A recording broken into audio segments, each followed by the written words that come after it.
Good morning to all of you साथियों, कैसे हैं आप सब। हम उम्मीद करते हैं कि आप लोग अच्छे भी होंगे और अपनी तैयारी जीता और मेहनत के साथ कर रहे होंगे। आइए मैं आपके बीच उपस्थित हुआ हूं असिस्टेंट लोको पायलट के लिए ओरिएंटेड हमारे टेस्ट 14 के प्रश्नों पर परिचर्चा करने के लिए। आज का हमारा पहला प्रश्न आपके बीच क्या है, आइए उस पर चर्चा करते हैं।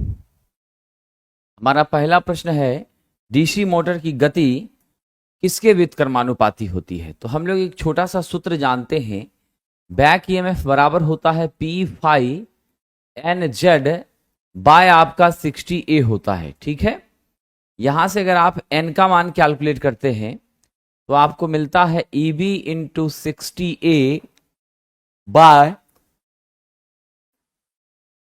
P phi Z.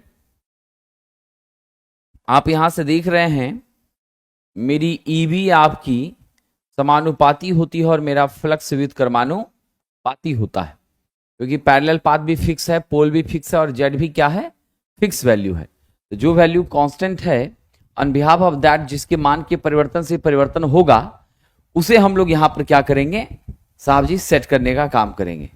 ठीक है, तो आपका जो है यहां पर सही उत्तर हो जाएगा फ्लक्स, यानी आपकी स्पीड समानुपाती किसके है साथियों, मेरे फ्लक्स के व्युत्क्रमानुपाती है, और समानुपाती मेरी स्पीड है किसके, आपके बैक ईएमएफ ईबी की। किसके समानुपाती हैं, बैक ईएमएफ ईबी के। चलिए अगला प्रश्न देखते हैं। यानी इससे स्पष्ट होता है, अगर मेरी फ्लक्स का मान कम हो जाए, क्या इससे स्पष्ट होता है, अगर मेरी फ्लक्स का मान कम हो जाए तो मेरी स्पीड बहुत ज्यादा बढ़ जाएगी। इसीलिए कहा जाता है कि डीसी सीरीज मोटर को कभी भी बिना लोड के नहीं चलाना चाहिए, क्योंकि बिना लोड की स्थिति में इसका जो फ्लक्स होता है नेचुरली वह जीरो होता है, और उस कंडीशन में इसकी स्पीड लगभग अनंत मैक्सिमम पहुंच जाती है। कितनी होती है, अनंत हो जाती है, मैक्सिमम हो जाती है, और उस स्पीड को संभाल पाना हमारे बस की बात नहीं होती है। राइट, इसीलिए हम लोग कभी भी सीरीज मोटर को बिना लोड के ऑपरेट नहीं करते। एक समान वोल्टेज के 20 वाट और 40 वाट के बल्ब का तंतु प्रतिरोध का अनुपात, मेरा पहला पावर है 20 वाट, दूसरा पावर है मेरा साथियों 40 वाट। अब इस दोनों के रेजिस्टेंस का रेशियो तो आप P बराबर जानते हैं V²/R होता है। यहां से स्पष्ट है कि P व्युत्क्रमानुपाती R के होती है। अब उस आधार पर हम P1/P2 करें, नेचुरली R2/R1 हो जाएगा। तो हम यहां पर अगर कैलकुलेट करना चाहते हैं, both rated to the same voltage, दोनों का ऑपरेटिंग वोल्टेज दोनों का क्या है, सेम है। जब दोनों का ऑपरेटिंग वोल्टेज सेम है तो अभी यहां क्या करिएगा, अब यहां पर आप अगर R1/R2 करिएगा तो मेरा मान क्या हो जाएगा, P2/P1 हो जाएगा। P2 के बदले में 40, P1 के बदले में 20, बराबर आपका क्या हो गया, 2/1। क्या हो गया, 2/1, यानी 2:1 हमारा यहां पर क्या होगा, आंसर हो जाएगा। क्या हो जाएगा साथियों, 2:1 हो जाएगा। ठीक है, ध्यान रखिएगा।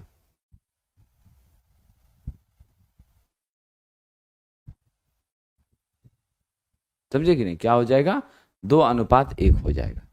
ये मामला है साहब, क्लियर। चलिए अगला प्रश्न, अगले प्रश्न की ओर चलते हैं। देखिए आपका सवाल है, बुध बैच शो नहीं कर रहा है। तो वो क्यों शो नहीं कर रहा है, इसका कारण मुझे मालूम नहीं है। उसकी वैलिडिटी अभी समाप्त नहीं हुई होगी, उसकी वैलिडिटी अभी निश्चित रूप से होगी। इसीलिए आप हमारे इंक्वायरी नंबर पर संपर्क करिए, क्या प्रॉब्लम है वो वहां से आइडेंटिफाई हो जाएगा, फिर आपकी मदद कर दी जाएगी। ठीक है, क्या कर दी जाएगी, फिर आपकी मदद कर दी जाएगी, परेशान मत होइए। ठीक है ना, क्योंकि कई बार क्या होता है, छात्रों के इंटरप्शन से भी बैचेज बैरिकेड हो जाती हैं। अगर आप कई सारे मोबाइल में उसको यूज करने का प्रयास करते हैं तो फिर परेशानी आ जाती है। तो अब कैसी सिचुएशन हुई है, क्या हुआ है, वो जब जांच किया जाएगा आपके नंबर के आधार पर, तब वहां से पता चलेगा, फिर उस प्रॉब्लम को दूर कर लिया जाएगा। ठीक है, तो आप हमारे एप्लीकेशन का जो इंक्वायरी नंबर है उस पर आप संपर्क करेंगे या उस पर मैसेज भी करेंगे व्हाट्सएप के माध्यम से, तो जरूर हमारी टीम आपकी मदद करेगी। ठीक है, चलिए आइए आगे बढ़ते हैं। कह रहा है कि इलेक्ट्रॉन पर आवेश हमारा कितना है। मेरे इलेक्ट्रॉन का आवेश 1.6 इंटू 10 पे -19 है। हालांकि ये ऋणात्मक होता है, ये हम सभी लोग जानते हैं, बट जब मैग्नीट्यूड लेना हो तो हम इसी को लेके चलते हैं। 1.6 इंटू 10 की पावर -19 को ही हम लेके चलते हैं। ठीक है, और मेरी करंट का मान कितना दिया है, 1.6 एम्पियर दिया है। ठीक है, आपसे कह रहा है टाइम भी दे दिया है 1 सेकेंड। कितना दे दिया है, 1 सेकेंड दे दिया है। तो हमारे संख्या पूछ रहा है इलेक्ट्रॉनों की क्या होगी। हम जानते हैं Q बराबर N इंटू ई होता है। साथ ही साथ हम यह भी जानते हैं Q बराबर I इंटू टी होता है। इस दोनों इक्वेशन की मदद से हम आई टी बराबर N इंटू ई लिख सकते हैं। यहाँ से N बराबर आई टी बटे ई हो जाएगा। I का मान मेरा 1.6 गुना 10 के पावर I का मान सिर्फ 1.6 है और टाइम मेरा कितना है, 1 है। अब बटा इलेक्ट्रॉन है आपका 1.6 इंटू 10 के पावर -19। 1.6 कट गया, टोटल क्या मिला, 10 के पावर 19 इलेक्ट्रॉन्स। कितना हो गया साथियों, 10 के पावर 19 इलेक्ट्रॉन। ऑप्शन नंबर हमारा क्या सही उत्तर हो गया, बी हो गया। 10 के पावर 19 इलेक्ट्रॉन होंगे और तब जाकर के हमारी 1.6 एम्पियर की करंट क्या करेगी, सर्कुलेट कर पाएगी, पास कर पाएगी। ठीक है साथियों, चलिए आगे बढ़ते हैं। अगला है हमारा 3 फेज डेल्टा सिस्टम में लाइन वोल्टेज क्या होती है। दोस्तों याद रखना, डेल्टा हमेशा क्या करता है, क्लोज लूप बनाता है। क्या करता है, क्लोज लूप बनाता है। साथ ही साथ इसके माध्यम से 3 फेज 4 वायर का सिस्टम क्या करते हैं, 3 फेज 4 वायर का सिस्टम हम लोग डेवलप कर पाते हैं, जो कि ध्रुव सत्य है। अब इसमें जो हमारी लाइन वोल्टेज होती हैं वह फेज वोल्टेज के बराबर होती हैं और मेरी लाइन करंट जो होती हैं √3 इंटू फेज करंट के बराबर होती हैं। क्या होती हैं, √3 इंटू फेज करंट के बराबर होती हैं। यहाँ से IPH का मान क्या होता है, IL बटे √3 होता है। क्या होता है, यहाँ से IPH का मान होता है IL बटे √3। ठीक है, तो हम लोग यहाँ क्या लिख दें, मेरी लाइन वोल्टेज फेज वोल्टेज के क्या होती हैं, समान होती हैं। ये बहुत मार्केबल पॉइंट है, आपके एग्जामिनेशन में इसकी बहुत ज़्यादा संभावना पूछने की है। अगर वहीं पर हम लोग डेल्टा की बात कर लें, सपोज कर लीजिए, तो हम लोग अगर यहीं पर डेल्टा के बारे में तो देख लिया अभी, अगर यहीं हम स्टार की बात कर लें RYB इस तरीके से, तो यहाँ पर आपकी लूप क्या होती है, ओपन होती है। क्या होती है, मेरी लूप ओपन होती है और न्यूट्रल पॉइंट होता है, जहाँ से एक न्यूट्रल की तार हम लोग क्या कर सकते हैं, निकाल सकते हैं और फिर इसके माध्यम से 3 फेज 4 वायर प्रणाली का भी विकास कर सकते हैं, जिससे हम 3 फेज को भी सप्लाई दे सकते हैं और हम क्या करते हैं, तो सिंगल फेज में भी सप्लाई ले सकते हैं। यहाँ पर मेरी line voltage √3 into phase voltage होती है। यहाँ मेरी फेज वोल्टेज आपका VL बटा √3 हो जाता है, लेकिन IL और IPH में कोई डिफरेंस नहीं होता। ये दोनों आपस में क्या होती हैं, सेम होती हैं। इसीलिए हम सही उत्तर कौन सा ले लिए, ऑप्शन नंबर ए ले लिए। तो ये दोनों पॉइंट आपका बहुत मार्केबल है, एग्जाम पॉइंट ऑफ व्यू से इसको आप जरूर ध्यान रखिएगा, एग्जाम में आने की संभावना बहुत ज़्यादा है। अगला प्रश्न देखते हैं, लोकोमोटिव में जो मोटर यूज होता है डेफिनेटली वो DC सीरीज मोटर होता है, क्योंकि इसकी स्टार्टिंग टॉर्क क्या होती है मेरे विद्वान मित्रों, याद रखना, इसकी स्टार्टिंग टॉर्क उच्च होती हैं और उच्च स्टार्टिंग टॉर्क की कैरेक्टरिस्टिक्स के कारण यह हमारे हैवी लोड को भी आरंभ करने में सक्षम होता है। इसलिए हमारी पहली प्राथमिकता जो है वह DC सीरीज मोटर ही हुआ करती है। अगला, निम्नलिखित में किस प्रकार की आग बुझाने के लिए पानी का उपयोग कभी नहीं किया जा सकता। बढ़िया से सोच के बताइएगा, कौन सा आग के लिए हम पानी का किसी हाल में प्रयोग नहीं करेंगे। तो साथियों, हम B और D श्रेणी की आग बुझाने के लिए कभी पानी का प्रयोग नहीं करेंगे, क्योंकि B में आपका तेलीय पदार्थ है। क्या है, तेलीय पदार्थ है, और आप जानते हैं तेलीय पदार्थ मेरे पानी के क्या होता है, ऊपर तैरता रहता है, मतलब नीचे आपकी पानी रहेगी और ऊपर आपका क्या रहेगा, तेलीय पदार्थ रहेगा, और उस तेलीय पदार्थ में हमारी आग लगी रहेगी।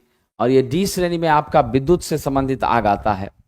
और विद्युत से संबंधित आग हमारी यदि होगी तो आप यकीन मानिए कि वहां पर आग इलेक्ट्रोक्यूशन की प्रॉपर्टी सस्टेन करता है, और इलेक्ट्रोक्यूशन के कारण और भी ज्यादा आग को भड़का देगा। हम पानी का प्रयोग जो है विशेष रूप से हम कहाँ कर लेते हैं, तो मेरे क्लास ए का जो फायर है उसमें कर लेते हैं। जैसे आपका लकड़ी हो गया, कागज हो गया, आपका कपड़ा हो गया, सूखे पत्ते हो गए, इन सब में यदि हमें आग बुझाना हो तब हम लोग इसका प्रयोग बिल्कुल करेंगे। और डी के लिए मैंने चर्चा किया ही है आप लोगों से, सीटीसी का, CO2 का, हेलोन का, ये सब का प्रयोग करेंगे। क्लास बी के लिए भी CO2 का करेंगे, झाग का करेंगे, नहीं तो किसका करेंगे, फोम टाइप फायर एक्सटिंग्विशर का प्रयोग करेंगे। तो ये सब हम यहाँ यूज कर सकते हैं। चलिए आगे बढ़ते हैं साथियों। अगला प्रश्न है, सिंक्रोनस मोटर को सब स्टेशन के रिसीविंग एंड पर डैश के लिए लगाया जाता है। तो हम सब जानते हैं सिंक्रोनस मोटर जब मेरी क्या होती है, नो लोड पर हो और क्या हो, ओवर एक्साइटेड, क्या हो साथियों, नो लोड पर हो और ओवर एक्साइटेड हो। तो ऐसी स्थिति में क्या होता है विद्वान जी, नो लोड पर हो और ओवर एक्साइटेड हो, नो लोड पर हो और ओवर एक्साइटेड हो, तो ऐसी स्थिति में यह क्या करता है, लीडिंग पावर फैक्टर देता है। क्या करता है, लीडिंग पीएफ प्रोड्यूस करता है। और उस लीडिंग पीएफ के माध्यम से डेफिनेटली हमारी क्या होती हैं, लोड के सिस्टम की आपकी पावर फैक्टर सुधर जाती हैं, है ना। साथ ही साथ सिर्फ एक ही काम नहीं किया, साथ ही साथ दूसरा काम करता है कि मेरी वोल्टेज रेगुलेशन को, जो वोल्टेज के मान में फ्लक्चुएशन हो रहा है, इसे भी साथियों क्या करता है, कांस्टेंट बनाने का प्रयास करता है। क्या करता है, वोल्टेज रेगुलेशन को भी इम्प्रूव करता है, कांस्टेंट बनाने का प्रयास करता है। मेरे वोल्टेज के मान में बहुत ज़्यादा क्या हो, परिवर्तन ना हो, इस बात की भी यह पुष्टि करता है। तो यानी आपके वोल्टेज में स्टेबिलिटी लाना, पीएफ का सुधारना, यानी दोनों काम यह करने में माहिर है। ऑप्शन नंबर क्या ले लेंगे साहब जी, सी ले लेंगे। चलिए आगे बढ़ते हैं। एक कॉइल के बाहर आने वाले सिरे को क्या कहा जाता है। बहुत अच्छा क्वेश्चन है, आप सब लोगों को ये मालूम होगा। मान लिया जाए मेरा ये कोई स्लॉट्स का स्ट्रक्चर था और उस पर हमने ऐसे वाइंडिंग को लपेटना चालू किया। जब वाइंडिंग को लपेटना चालू किया तो ये मेरा अंतिम सिरा, ये मेरा प्रारंभिक सिरा, ये क्या है, स्टार्टिंग एंड है, यह क्या है, मेरा लास्ट एंड है। ठीक है, तो स्टार्ट यहाँ से हुआ, अंत यहाँ हुआ। ये दोनों जो तार मेरा निकला है, जो छोर निकला है, इसी छोर से हम क्या करेंगे, या तो सप्लाई देंगे या लोड को कनेक्ट करेंगे, जैसी मेरी रिक्वायरमेंट होगी वैसा करेंगे। तो इसको हम लोग क्या कहते हैं, लीड्स ऑफ कॉइल कहते हैं, कॉइल का सिरा कहते हैं। क्या कहते हैं जी, लीड्स ऑफ कॉइल कहते हैं, कॉइल का सिरा कहते हैं, टर्मिनल्स कहते हैं। Option number D. किस रेती का फाइल का भाग मेरा क्या होता है, अर्ध गोलाकार होता है। यानी आप सामने से देखिएगा तो इस तरह का रेती आपका मुंह जो है उसका कॉर्नर वाला, किनारे वाला, लास्ट वाला, यहाँ का ये आपका इस तरह से दिखेगा, अर्ध गोले की तरह दिखेगा। कैसा दिखेगा जी, अर्ध गोले की तरह दिखेगा। ठीक है, तो ये जो मेरी फाइल होती हैं, ये फाइल जनरली हमारी रास्प कट फाइल है, जो कि लकड़ी वगैरह को, मुलायम चीज़ों को घसने रगड़ने के लिए क्या की जाती हैं, इस्तेमाल की जाती हैं। क्या की जाती हैं साहब, मुलायम चीज़ों को घसने और रगड़ने के लिए इस्तेमाल की जाती हैं, जिससे हम लोग उस पोजीशन को सॉफ्ट बनाने का, समान बनाने का क्या करते हैं, प्रयास करते हैं। ठीक है, ध्यान दीजिएगा साहब। तो मेरा राइट आंसर क्या है, रास्प कट फाइल। क्या है जी, रास्प कट फाइल है, ये ध्यान रखिएगा।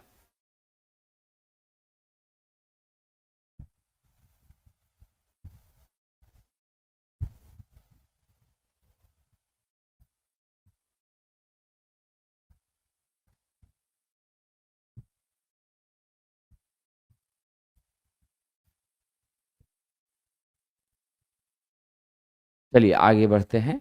अगला प्रश्न क्या है? किस प्रकार के पावर एम्पलीफायर में इनपुट सिग्नल पूरे चक्र के लिए आउटपुट देता है? अच्छा प्रश्न है। तो आप यहां पे ध्यान रखिएगा, हमारी कौन सी ऐसी एम्पलीफायर है जिसमें आप 360 डिग्री पर ऑपरेशन करते हैं? पूरा चक्र का मतलब क्या हो गया? पूरा चक्र का मतलब हो गया मेरा 360 डिग्री का एक साइकिल होता है। तो कंप्लीट साइकिल हमारी क्या हो जाए? ऑपरेशन का हिस्सा बने और उसके आधार पर हमें आउटपुट मिले। तो ध्यान रख लेना, ये कंप्लीट साइकिल मेरे ऑपरेशन का हिस्सा कहाँ बनता है? आपके क्लास ए एम्पलीफायर में बनता है। कहाँ बनता है? क्लास ए में बनता है। लेकिन ध्यान रखिएगा, क्लास ए की इफिशिएंसी जो है वो बहुत ही कम होती है। क्या होती है साथियों?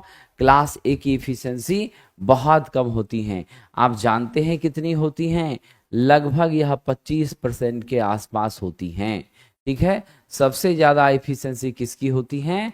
सर्वाधिक इफिशिएंसी आपकी क्लास सी की होती है। आपका 85 के रेंज में चली जाती है। कितनी चली जाती हैं? 85 के रेंज में चली जाती हैं। क्लास बी की 78.5% इफिशिएंसी होती है। मीडियम ग्रेड का है। क्या है ये? मीडियम ग्रेड का है। और यदि हम लोग क्या कर दें, ध्यान रखिएगा, मीडियम ग्रेड का है। यदि हम लोग क्या करें, ध्यान रखिएगा, यदि इस क्लास ए को ट्रांसफॉर्मर कपल कर दें तो यह 50% अपनी दक्षता क्या करता है? बढ़ा लेता है। क्या करता है साथियों? 50% अपनी दक्षता को बढ़ा लेता है। तो मेरा राइट आंसर यहां क्या है? क्लास ए है। ठीक है, चलिए आगे बढ़ते हैं। अगला प्रश्न, विद्यार्थी जी बिल्कुल टेस्ट होगा। आपसे पहले ही मैंने कहा था कि 20 दिन लगातार टेस्ट होगी। तो 20 दिन का मतलब 20 दिन लगातार होगा। आज टेस्ट 15वें नंबर का होगा, 14वें नंबर का आज डिस्कशन हो रहा है। ठीक है, तो लगातार टेस्ट होगा। आज शाम में BSPSCL का भी टेस्ट, फुल टेस्ट जो शाम में होता है एवरी सैटरडे 7 से 8:30 PM के बीच में, आज वह भी आयोजित होगी। ठीक है, आज BSPSCL वाली टेस्ट भी क्या होगी? आयोजित होगी। चिंता बिल्कुल भी नहीं करना है। ठीक है,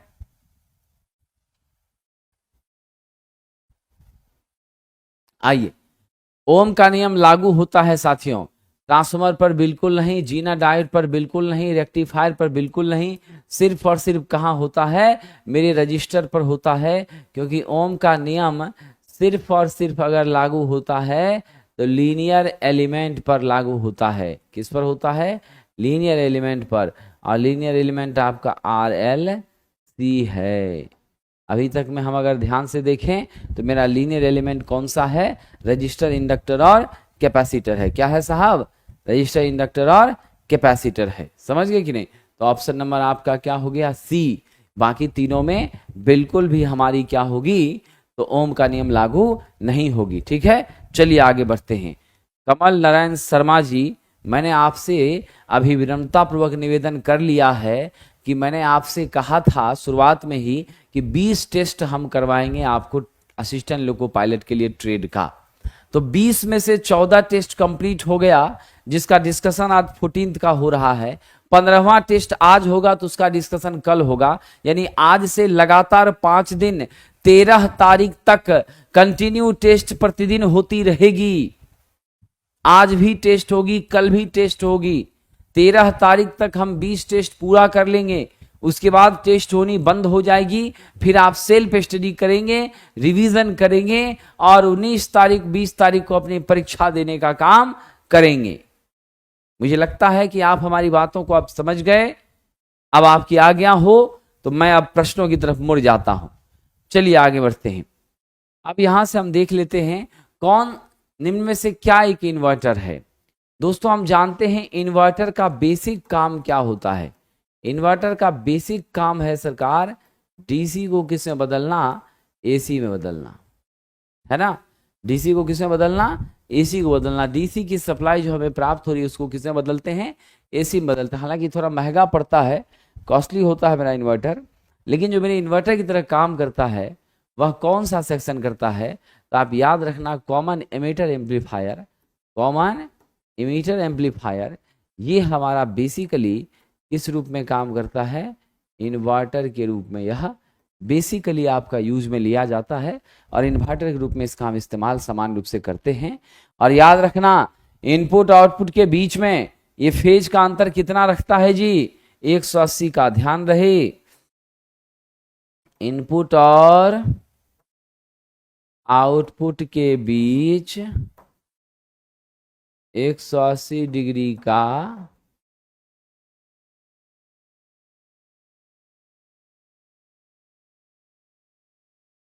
जब 180 का फेज अंतर होता है तो आप जैसा देते हैं उसका उल्टा आपको मिलता है।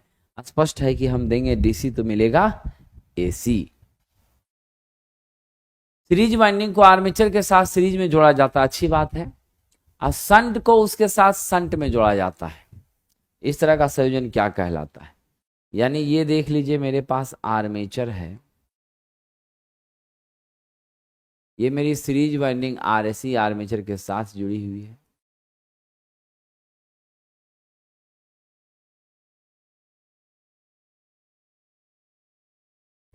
यहां क्या हो जाएगा मेरा, ध्यान दीजिएगा, आईए आर ए क्या हो जाएगा, यहां पर आपका आईए है, अंदर में ये हमारी डेवलप हो रही है ईए। कौन सा मशीन है, डीसी मशीन है, सीरीज हो मोटर हो जनरेटर हो कोई टेंशन की बात नहीं है। अब इसके पैरेलल में कह दिया है कि एक संट का रजिस्टर आरएसएच भी आपने सन फिल भी जोड़ दिया, इसमें करंट आईएसएच जा रही है। अब ये कैसी तस्वीर है, कौन सा मशीन है, तो आप यकीन मानिए जब मेरे आर्मेचर के साथ श्रेणी में क्या हो, आपकी श्रेणी में हमारी सीरीज फील्ड वाइंडिंग हो और दोनों के कंबाइंड कॉम्बिनेशन के जस्ट पैरेलल में क्या हो, संट हो, तो इस तरह का जो स्ट्रक्चर होता है इसे हम लोग कहते हैं long shunt compound DC motor. क्या कहते हैं इसको, लॉन्ग संट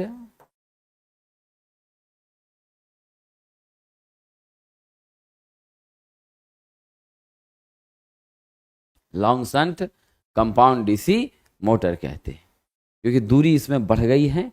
अगर आपका आरएसी इधर होता और डायरेक्ट मेरे आर्मेचर के ही पैरेलल में क्या होती, आरएसएच होती, तब हमारी क्या होती, शॉर्ट संट हो जाती। ठीक है, इसलिए हम उत्तर कौन सा दे देंगे, लॉन्ग संट कंपाउंड जनरेटर है। यार लैच एक डैश सर्किट होती है दोस्तों, आप सब लोग तो काफी मेहनती छात्र हैं। हमारी लैच जो होती हैं वो लेवल ट्रिगर्ड सर्किट होती हैं। क्या होती हैं, लेवल ट्रिगर्ड सर्किट होती हैं। आप जानते हैं यह क्या करता है, तुरंत हमारी लैच तुरंत आउटपुट के अनुसार ठीक है, ये तुरंत क्या करता है, आउटपुट के तुरंत जो है साथियों ध्यान रखिएगा, तुरंत इनपुट के आधार पर आउटपुट में बदलाव करता है। तुरंत में आप जैसा इनपुट इसको देंगे उसी आधार पर यह आउटपुट को क्या करता है, तुरंत चेंज कर देता है, बिल्कुल समय नहीं लगाता है। आप यूं समझें यह एक प्रकार की हमारी क्या है, यह एक प्रकार की मेमोरी परिपथ है। क्या है, एक प्रकार की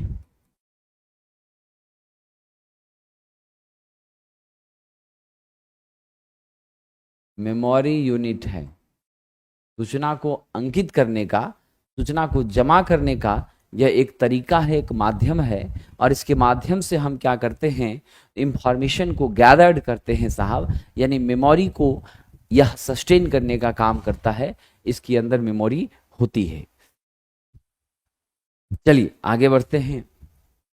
वह संकेत ढूंढे जो 3 पोल के एमसीबी को दिखा रहा है।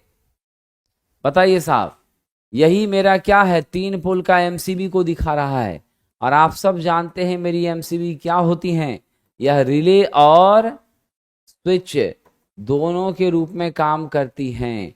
अगर मेरा एमसीबी खराब हो जाए, मरम्मत नहीं होता है, इसको हम लोगों को बदलना पड़ता है। क्या होता है साहब, मरम्मत योग्य नहीं होता है। ठीक है, दूसरे नंबर पर देख लीजिए, धारा क्षमता 0.5 से लेकर के 60 एम्पियर के बीच होती है। क्या होती है इसकी धारा क्षमता? 0.5 से लेकर के 60 एम्पियर तक होती हैं। कहीं कहीं आप 2 से लेकर के 63 एम्पियर देखिएगा, ठीक है। तो ये अलग अलग पैमाना होता है, लेकिन स्टैंडर्ड अब इसी को लिया जा रहा है। तो मेरा राइट आंसर क्या है? ऑप्शन नंबर ए है डियर फ्रेंड। चलिए आगे बढ़ते हैं। बैंड पास फिल्टर, ये जरा देखिए क्या करता है। बैंड पास फिल्टर ऐसा फिल्टर जो हमारे निर्धारित बैंड की जो फ्रीक्वेंसी है बस उसी को पास करता है। मान लीजिए ये F1 F2 है, उसके बीच की फ्रीक्वेंसी को, उसके बीच के संकेत को पास करा देता है। अगर इससे कम हो गया, F1 से कम हो गया या F2 से अधिक हो गया, तब क्या करता है साथियों? यह सिर्फ इसी से, इधर से बिल्कुल भी नहीं, इधर से बिल्कुल भी नहीं। तो मेरा जो बैंड का रेंज है उस निर्धारित रेंज के अंदर ही यह धारा को क्या करता है, यानी सिग्नल को क्या करता है, भेजता है उसके उस साइड, उसके इस साइड, यानी उससे ज्यादा पर भी नहीं, उससे कम पर भी नहीं। तो हम लोग यहाँ क्या जवाब दे दें? Our perfect answer for this is 2 आवृत्ति सीमाओं के बीच के संकेत को ही सिर्फ भेजता है, उससे कम ज्यादा को बिल्कुल भी नहीं भेजने का काम करता है। कौन सी धातु आमतौर पर सोल्डिंग के लिए फ्लक्स के रूप में अधिमानित नहीं है? यही क्वेश्चन था साथियों हमारे टेस्ट सीरीज में भी, जिसमें बहुत सारे छात्र क्या हो गए थे, चिंतित हो गए थे, परेशान हो गए थे, ठीक है। तो यहां पर पूछा है फ्लक्स के बारे में। किसके बारे में पूछा है? फ्लक्स के बारे में। मेरा जो लेड होता है, आपने कभी फ्लक्स के रूप में यूज किया है? यह मेरा सोल्डर है, लेड मेरा क्या है? सोल्डर है, सोल्डर मटेरियल है, ठीक है। अब मेरी ammonium chloride, zinc chloride, borax, ये तीनों मेरा क्या है? फ्लक्स है। क्या है? फ्लक्स है। ये बोरेक्स सिर्फ और सिर्फ सुहागा कहाँ यूज होता है? तो मेरे ब्रेजिंग में होता है, ठीक है। जिंक क्लोराइड और अमोनियम क्लोराइड ये दोनों मेरे क्या है साथियों? कोरोसिव कोरोजन है। क्या है? Corrosive corrosion. यानी आपकी क्या है, ध्यान रखिएगा, मैं आपको बता देता हूं। एक कोरोसिव होता है, एक नॉन कोरोसिव होता है। ये कोरोसिव है, यानी आपका जंग लगने वाला मेरा क्या है? फ्लक्स है, इसमें कोई शक नहीं है। बोरेक्स मेरा ब्रेजिंग में यूज होने वाला एकमात्र फ्लक्स है। लेड मेरा सोल्डर है, इसीलिए हम इसका प्रयोग नहीं करते हैं। मेरा राइट आंसर क्या हो जाएगा? ऑप्शन नंबर ए हो जाएगा। क्या हो जाएगा मित्रों? ऑप्शन नंबर ए हो जाएगा, ठीक है। चलिए आगे बढ़ते हैं।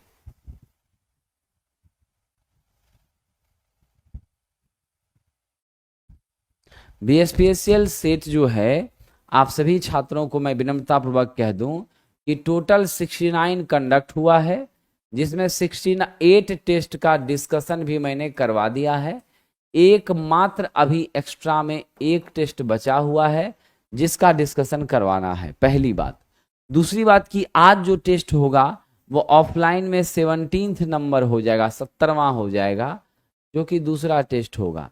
तो आप लोगों को ध्यान रखना है कि कल मैं आप सभी छात्रों को क्या करूंगा, ठीक है ना, कल आप सभी छात्रों को टेस्ट तो होगा ही आज, और कल मैं कोशिश करूंगा कि 69 का डिस्कशन आपको करवा दूंगा, 17th का डिस्कशन नेक्स्ट वीक में करवाऊंगा, ठीक है।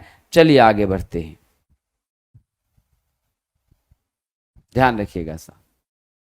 नितेश जी, मैं आपकी रिक्वेस्ट को समझ रहा हूं, लेकिन आगे जो समस्याएं हैं, अरे भाई साहब बता तो दिया मैंने आपको कि बीएसपीएसएल का टेस्ट जो है वह सैटरडे को चलता है। एवरी सैटरडे शाम 7 से 8:30 में चलता है। कब चलता है? एवरी सैटरडे शाम 7 से 8:30 में चलता है। ऑनलाइन में यह test platform online test application पर मिलेगी, जहां पर सेशन 8 आप खरीदेंगे तो वर्तमान में जो टेस्ट हो रही है वही आपको ऑनलाइन में प्राप्त हो जाएगी, ठीक है। यही बेसिक बात है।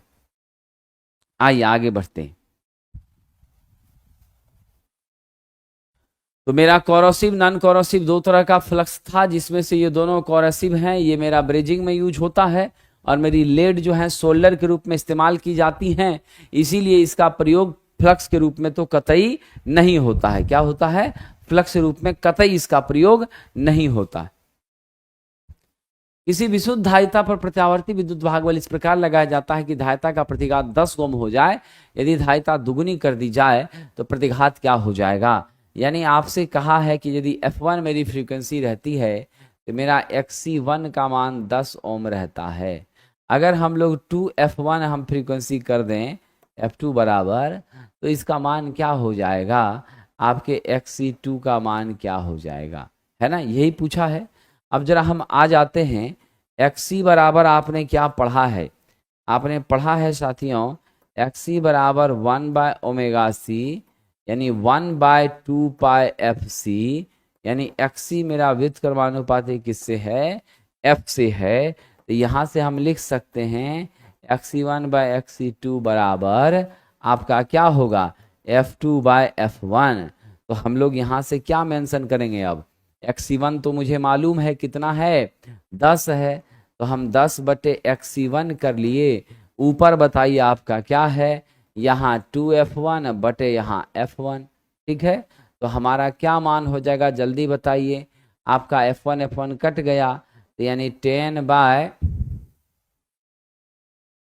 एक सेकेंड विद्यार्थी जी, आपका मान क्या हो जाएगा, यहाँ 10/XC2, तो XC2 मेरा क्या हो गया जल्दी बताएं आप, 10/2 यानी आपका क्या आ गया 5 ओम आ गया। तो मेरी क्या हो जाएगी मैग्नीट्यूड 5 हो जाएगी।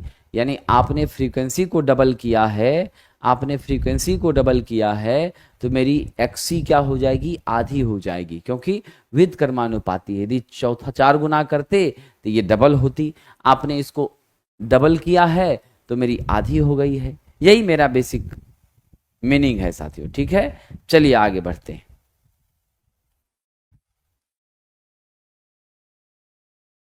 अगला प्रश्न है GTO की लैचिंग धारा किस कैटेगरी की होती है, कितनी मात्रा में होती है। अच्छा प्रश्न है साथियों, गौर कीजिएगा। मेरी GTO जो है ना, इसका नाम क्या है, गेट टर्न ऑफ थायरिस्टर। क्या नाम है,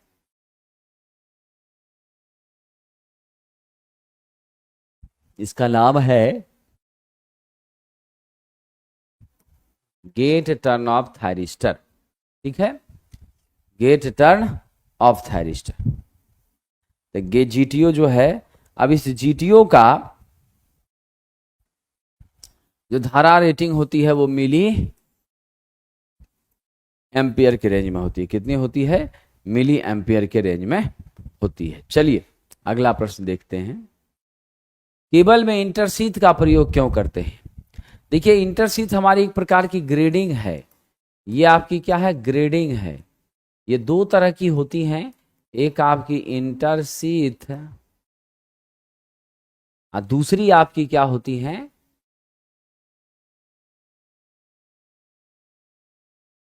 कैपेसिटेंस ग्रेडिंग। दूसरी क्या होती है, कैपेसिटेंस ग्रेडिंग, और ये आपकी इंटरशीथ ग्रेडिंग। क्या होती है सरकार, इंटरशीथ ग्रेडिंग। नमी से सुरक्षित यह नहीं रखता, ये मेरे इलेक्ट्रिकल स्ट्रेसेस को क्या करता है, हर जगह बराबर रखता है, यूनिफॉर्म बनाता है। यानी आपके उचित तनाव वितरण के लिए हम लोग इसका क्या करते हैं, यूज करते हैं। ऑप्शन नंबर ए हो जाएगा। आप जानते हैं मेरा जो जी मैक्स है वह कहाँ मिलता है, on the behalf of surface of the conductor पर, और मेरी जी मीन कहाँ होती हैं, यह मेरा शीथ के सरफेस पर, सरफेस ऑफ शीथ, मेरे मेटालिक शीथ के सरफेस पर मिनिमम मिलती हैं जी मीन, और मैक्सिमम कहाँ मिलती हैं, मेरे कंडक्टर के सरफेस पर। इसे हम चाहते हैं क्या करना, बराबर करना, इक्वेट करना, सिमिलर बनाना, हर जगह समान करना। तो उसी के लिए हम लोग किसका यूज करते हैं, उचित तनाव वितरण के लिए, प्रॉपर स्ट्रेस डिस्ट्रीब्यूशन के लिए, स्ट्रेस डिस्ट्रीब्यूशन के लिए हम लोग इसका क्या करते हैं, इस्तेमाल करते हैं। चलिए आगे बढ़ते हैं साथियों। अगला प्रश्न देखिए क्या है। आगे बढ़ने से पहले मैं आपको बता दूं कि अंतिम समय में बूस्टर रिवीजन बैच जो है वो ट्रेड के लिए आपके लिए यहाँ पर मौजूद हैं, और बेसिक साइंस इंजीनियरिंग ड्राइंग के लिए भी मात्र 199 में आपकी बूस्टर रिवीजन बैच मौजूद है। जो आपकी परीक्षा में बहुत मदद पहुंचाएगी और आपको फास्ट रिवीजन इसके माध्यम से हो जाएगा, जो काफ़ी हेल्पफुल आपके सिलेक्शन के लिए होगा।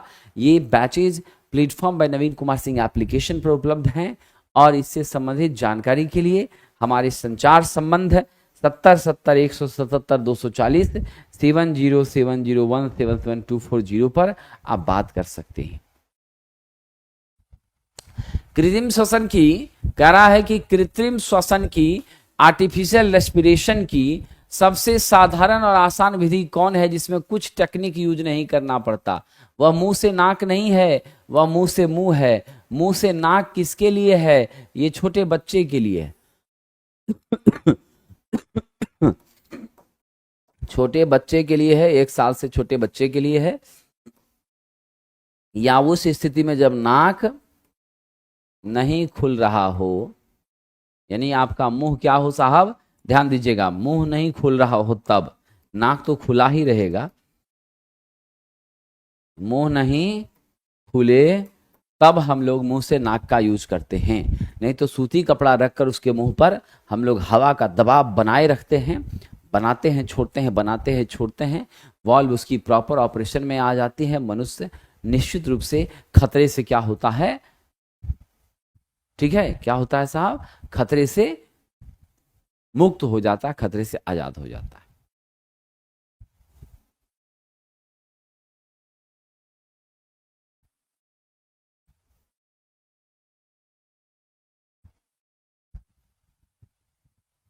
आगे बढ़ते हैं, अगला प्रश्न। एक बाइनरी अंकीय प्रणाली में कितने अंक होते हैं? तो बाइनरी नंबर सिस्टम जो होता है, इसका रेडिक्स, इसका बेस कितना होता है? 2 होता है। इसका रेडिक्स कितना होता है? 2 होता है। और ये रेडिक्स हमारा कौन कौन सा है? 0 और 1 है। क्या है? 0 और 1 है। तो हम यहाँ पे क्या दे दें, कितनी डिजिट होती है बाइनरी में? मात्र 2 ही होती है, 0 और 1। Option number which one is right? C number. जितनी भी कंप्यूटर प्रणाली है, कंप्यूटर सिस्टम है, सब हमारा बाइनरी को क्या करता है, फॉलो करता है, बाइनरी को यूज करता है।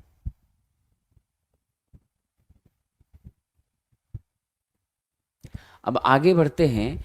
एक विद्युत चालित इलेक्ट्रिक आयरन में क्वाइल से बेस प्लेट तक ऊष्मा कैसे जाती है? देखिए तो कितना मजेदार क्वेश्चन पूछ दिया है आपका। ये मेरा बेस प्लेट है, ये मेरा क्या है, बेस प्लेट है। और हमारे इस बेस प्लेट में हम अभ्रक का क्या करते हैं, पत्ती के ऊपर नाइक्रोम का तार लपेटते हैं। यह बिल्कुल टच में रहता है किसके, मेरे बेस प्लेट के। जब 2 मेटालिक पार्ट्स का आपस में सीधे संपर्क होने के कारण ऊष्मा का प्रवाह हो, तो उसे हम नेचुरली क्या कहते हैं, चालन विधि कहते हैं, कंडक्शन विधि कहते हैं। और इसी विधि से हमें क्या प्राप्त हो रही है, ऊष्मा प्राप्त हो रही है मेरे आयरन के पेंदी से, मेरे आयरन के बेस प्लेट से। आइए अगला प्रश्न देख लेते हैं। अभ्रक की डाइलेक्ट्रिक स्ट्रेंथ कितनी होती है? How much will be the dielectric strength of अभ्रक? आप जानते हैं अभ्रक झारखंड के कोडरमा और सिंहभूम में ज्यादा पाया जाता है। और तो और आप याद रखिएगा साहब, इस अभ्रक का 85% इलेक्ट्रिकल इंडस्ट्री किस रूप में, इंसुलेटिंग सामग्री के रूप में। किस रूप में? इंसुलेटिंग सामग्री के रूप में यह क्या की जाती हैं, यूज की जाती हैं। भारत में, विदेशों में, हर जगह अगर अभ्रक हमने समाप्त कर दिया, अभ्रक हमारा खत्म हो जाए, तो आप जानते हैं हमें नए विकल्प की ओर मूव करना पड़ेगा और बहुत ही ज्यादा परेशानी का सामना भी करना पड़ेगा। इसलिए इसका बड़ा रोल है हमारे इलेक्ट्रिकल इंडस्ट्री में। इसके बिना इलेक्ट्रिकल इंडस्ट्री की काम नहीं चल पाती हैं। आप ध्यान रखिएगा, इसकी परावैद्युत शक्ति जो है वह लगभग 20 से लेकर के 40 किलो वोल्ट प्रति mm के रेंज में होती। कितनी होती है? 20 से 40 किलो वोल्ट प्रति mm के रेंज में होती हैं। चलिए आगे बढ़ते हैं। अगला प्रश्न देखिए क्या कहता है। कह रहा सर्विस नहीं किया जाने वाला सर्किट ब्रेकर कौन सा है? ऐसा कौन सर्किट ब्रेकर है जिसका मरम्मत नहीं कर सकती? ऐसा कौन सर्किट ब्रेकर है जिसमें यूज होने के बाद अगर डिस्टर्ब हो गया, डैमेज हो गया तो उसको फेंकना ही पड़ता है, नया लाना पड़ता है? वो एमसीबी है मेरी लघु परिपथ वियोजक मिनिएचर सर्किट ब्रेकर, जो कि 0.5 से लेकर के 60 एम्पियर तक की रेटिंग पर काम करता है। स्विच रिले दोनों के रूप में यूज होता है। एल सीरीज एमसीबी होगा, रजिस्टिव लोड के लिए, आयरन के लिए, हीटर के लिए, गीजर के लिए यूज होगा। कैपेसिटिव लोड होगा तो, इंडक्टिव लोड होगा तो हम किसका यूज करेंगे? जी सीरीज का। इंडक्टिव लोड रहेगा, एसी वगैरह रहेगा, मोटर रहेगा तो हम लोग किसका यूज करेंगे? जी सीरीज का यूज करेंगे। किसका करेंगे? जी सीरीज का करेंगे, ये ध्यान रखिएगा। चलिए आगे बढ़ते हैं। चलिए, साहब ने एक गाइडलाइन दिया है, एक बार देख लेते हैं सर का क्या आदेश है। सरकार देख लिया जाए। क्वेश्चन 4,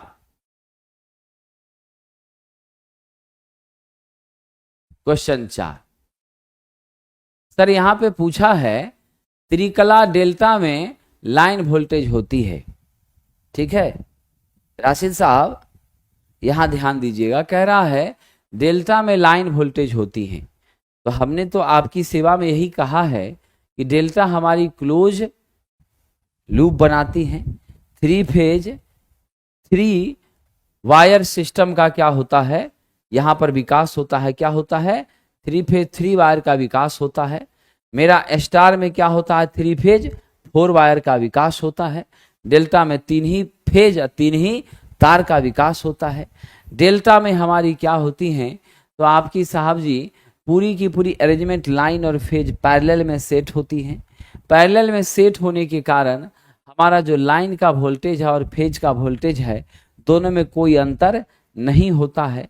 सिर्फ मेरी लाइन करंट समान नहीं होती, क्योंकि करंट का बंटवारा होता है। इसमें मेरी लाइन करंट किसके बराबर हो जाती हैं? √3 टाइम फेज करंट के होती हैं, और मेरी फेज लाइन का √3 गुना कम होती हैं। ये बातें यहाँ पर हैं जो कि बिल्कुल सत्य हैं।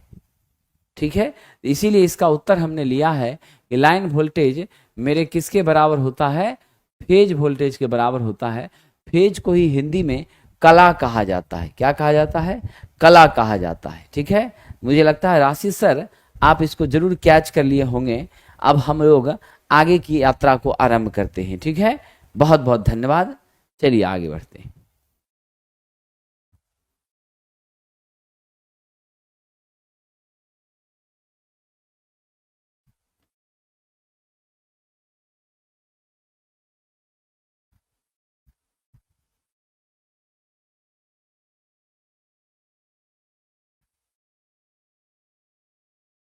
चलिए, तो देख लिया आपने एमसीबी हमारी क्या होती हैं जी।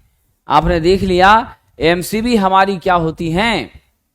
मरम्मत करने के योग्य नहीं होती, खराब हो गया तो पूरी तरह से बर्बाद हो गया, अब आपको नया ही लेना पड़ेगा।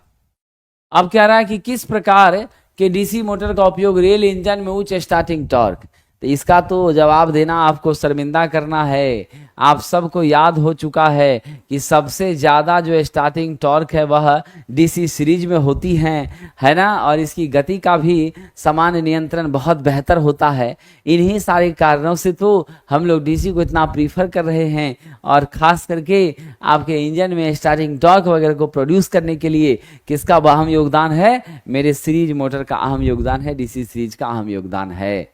चलिए, कह रहा है कि एक वितरण ट्रांसफर का फेरा अनुपात 100 है। फेरा अनुपात का मतलब होता है N1/N2 बराबर 100 है। ठीक है, आइए साहब, और आपकी प्राइमरी की धारा कितनी कह रहा है?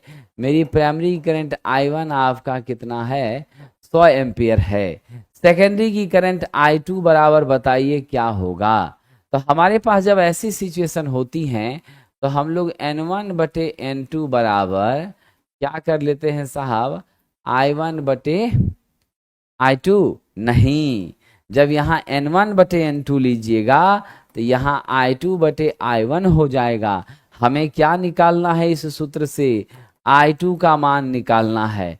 तो क्या होगा? N1I1 अब बटे आपका क्या हो जाएगा? N2। क्या होगा साहब? N1I1/N2। ठीक है ना?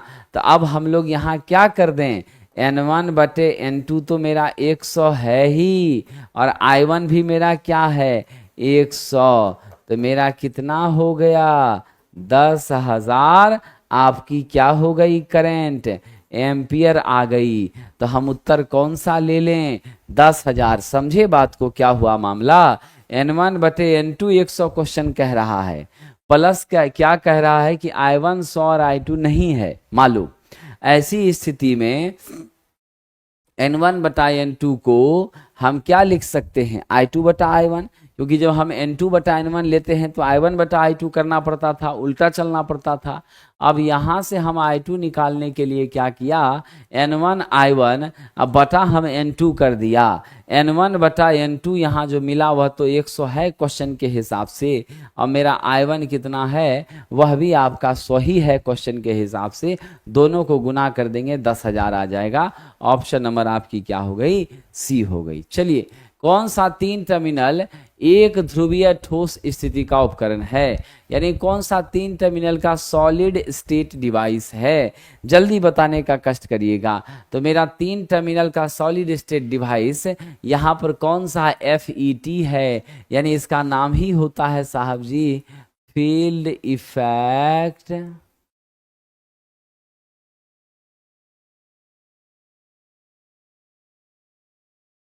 ट्रांजिस्टर। क्या होता है इसका नाम, फील्ड इफेक्ट ट्रांजिस्टर। इसका पूरा नाम है साथियों फील्ड इफेक्ट ट्रांजिस्टर FET। और आप जानते हैं मेरे विद्वान मित्रों, यह FET कैसी डिवाइस है, यह आपकी वोल्टेज कंट्रोल डिवाइस है। यदि आप क्या करते हैं, वोल्टेज का अप डाउन इनपुट में करते हैं, तो मेरी आउटपुट का भी क्या होता है, मान यहां से बदलता है। क्या होता है, मान यहां से बदलता है। समझे कि नहीं। चलिए आगे बढ़ते हैं। यादव जी 27 नंबर में ऐसा क्या दिक्कत आपको हो गया, आप तो मेहनती छात्र हैं, युवा छात्र हैं, हमने तो यहां आपकी सेवा में गुणगान करने का प्रयास किया। आइए, जब आपकी आज्ञा है एक बार फिर से देख लीजिए। ट्रांसफॉर्मेशन रेशियो यहां क्या कहा है, यहां कहा है फेरा अनुपात। तो फेरा अनुपात क्या होता है, N1 बटे N2 होता है।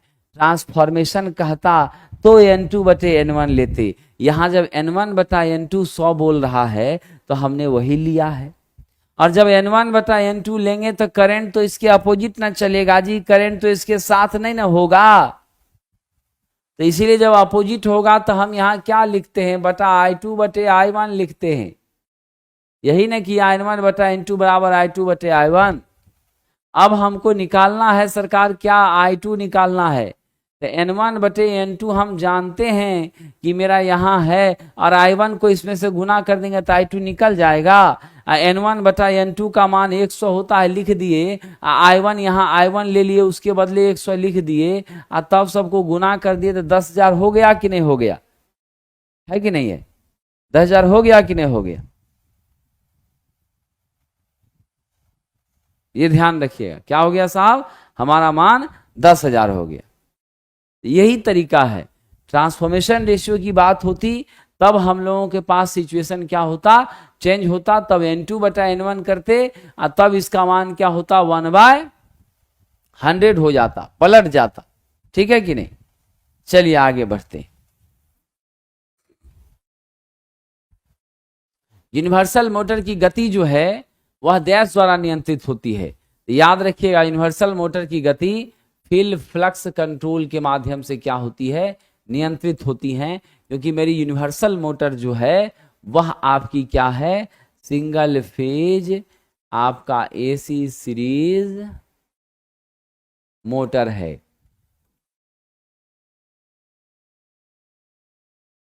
AC DC दोनों पर बड़े आराम से काम करती हैं। हम अगर यहाँ पर क्या करते हैं, फ्लक्स का नियंत्रण करते हैं, फ्लक्स हमारी कम होती हैं, मेरा स्पीड क्या होता है, डेफिनेटली बढ़ जाता है। मेरी फ्लक्स अगर आपकी हमारे नॉर्मल रेंज में रहे तो तुरंत आपकी क्या हो जाएगी, स्पीड हमारी नॉर्मल रहेगी।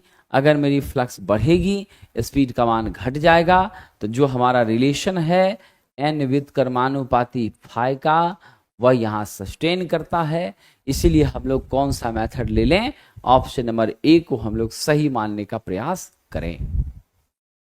अगला करा, एक हाफ वेव रेक्टिफायर में ट्रांसफर की सेकेंडरी पर शिखर वोल्टेज पीक वोल्टेज 20 वोल्ट है, तरंग की औसत वोल्टेज निकालिए। तो मेरे पास पीक वोल्टेज दे दिया है हाफ वेव का, किसका साहब, हाफ वेव रेक्टिफायर का। भी पीक का यानी भी एम का मान कितना दे दिया, 20 वोल्ट दे दिया। कितना दे दिया साहब, मेरे वी एम का मान 20 वोल्ट दे दिया। अब जब वी एम मेरा 20 वोल्ट हो गया तो आप इसका एवरेज वैल्यू हाफ वेव है, इसका एवरेज वैल्यू आप हमें बताइए। इसके एवरेज वैल्यू का फॉर्मूला जरा बताइए, क्या होता है इसका फॉर्मूला। ये होता है मेरा ई एम या वी एम बटे पाए। क्या हो जाएगा, ई एम या वी एम बटे पाए हो जाएगा।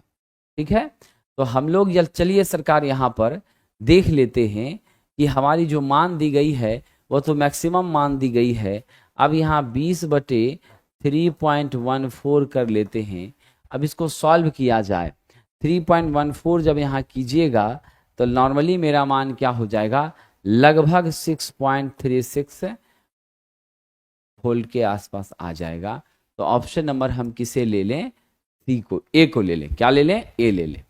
ऑप्शन नंबर मेरा क्या हो जाएगा, ए हो जाएगा।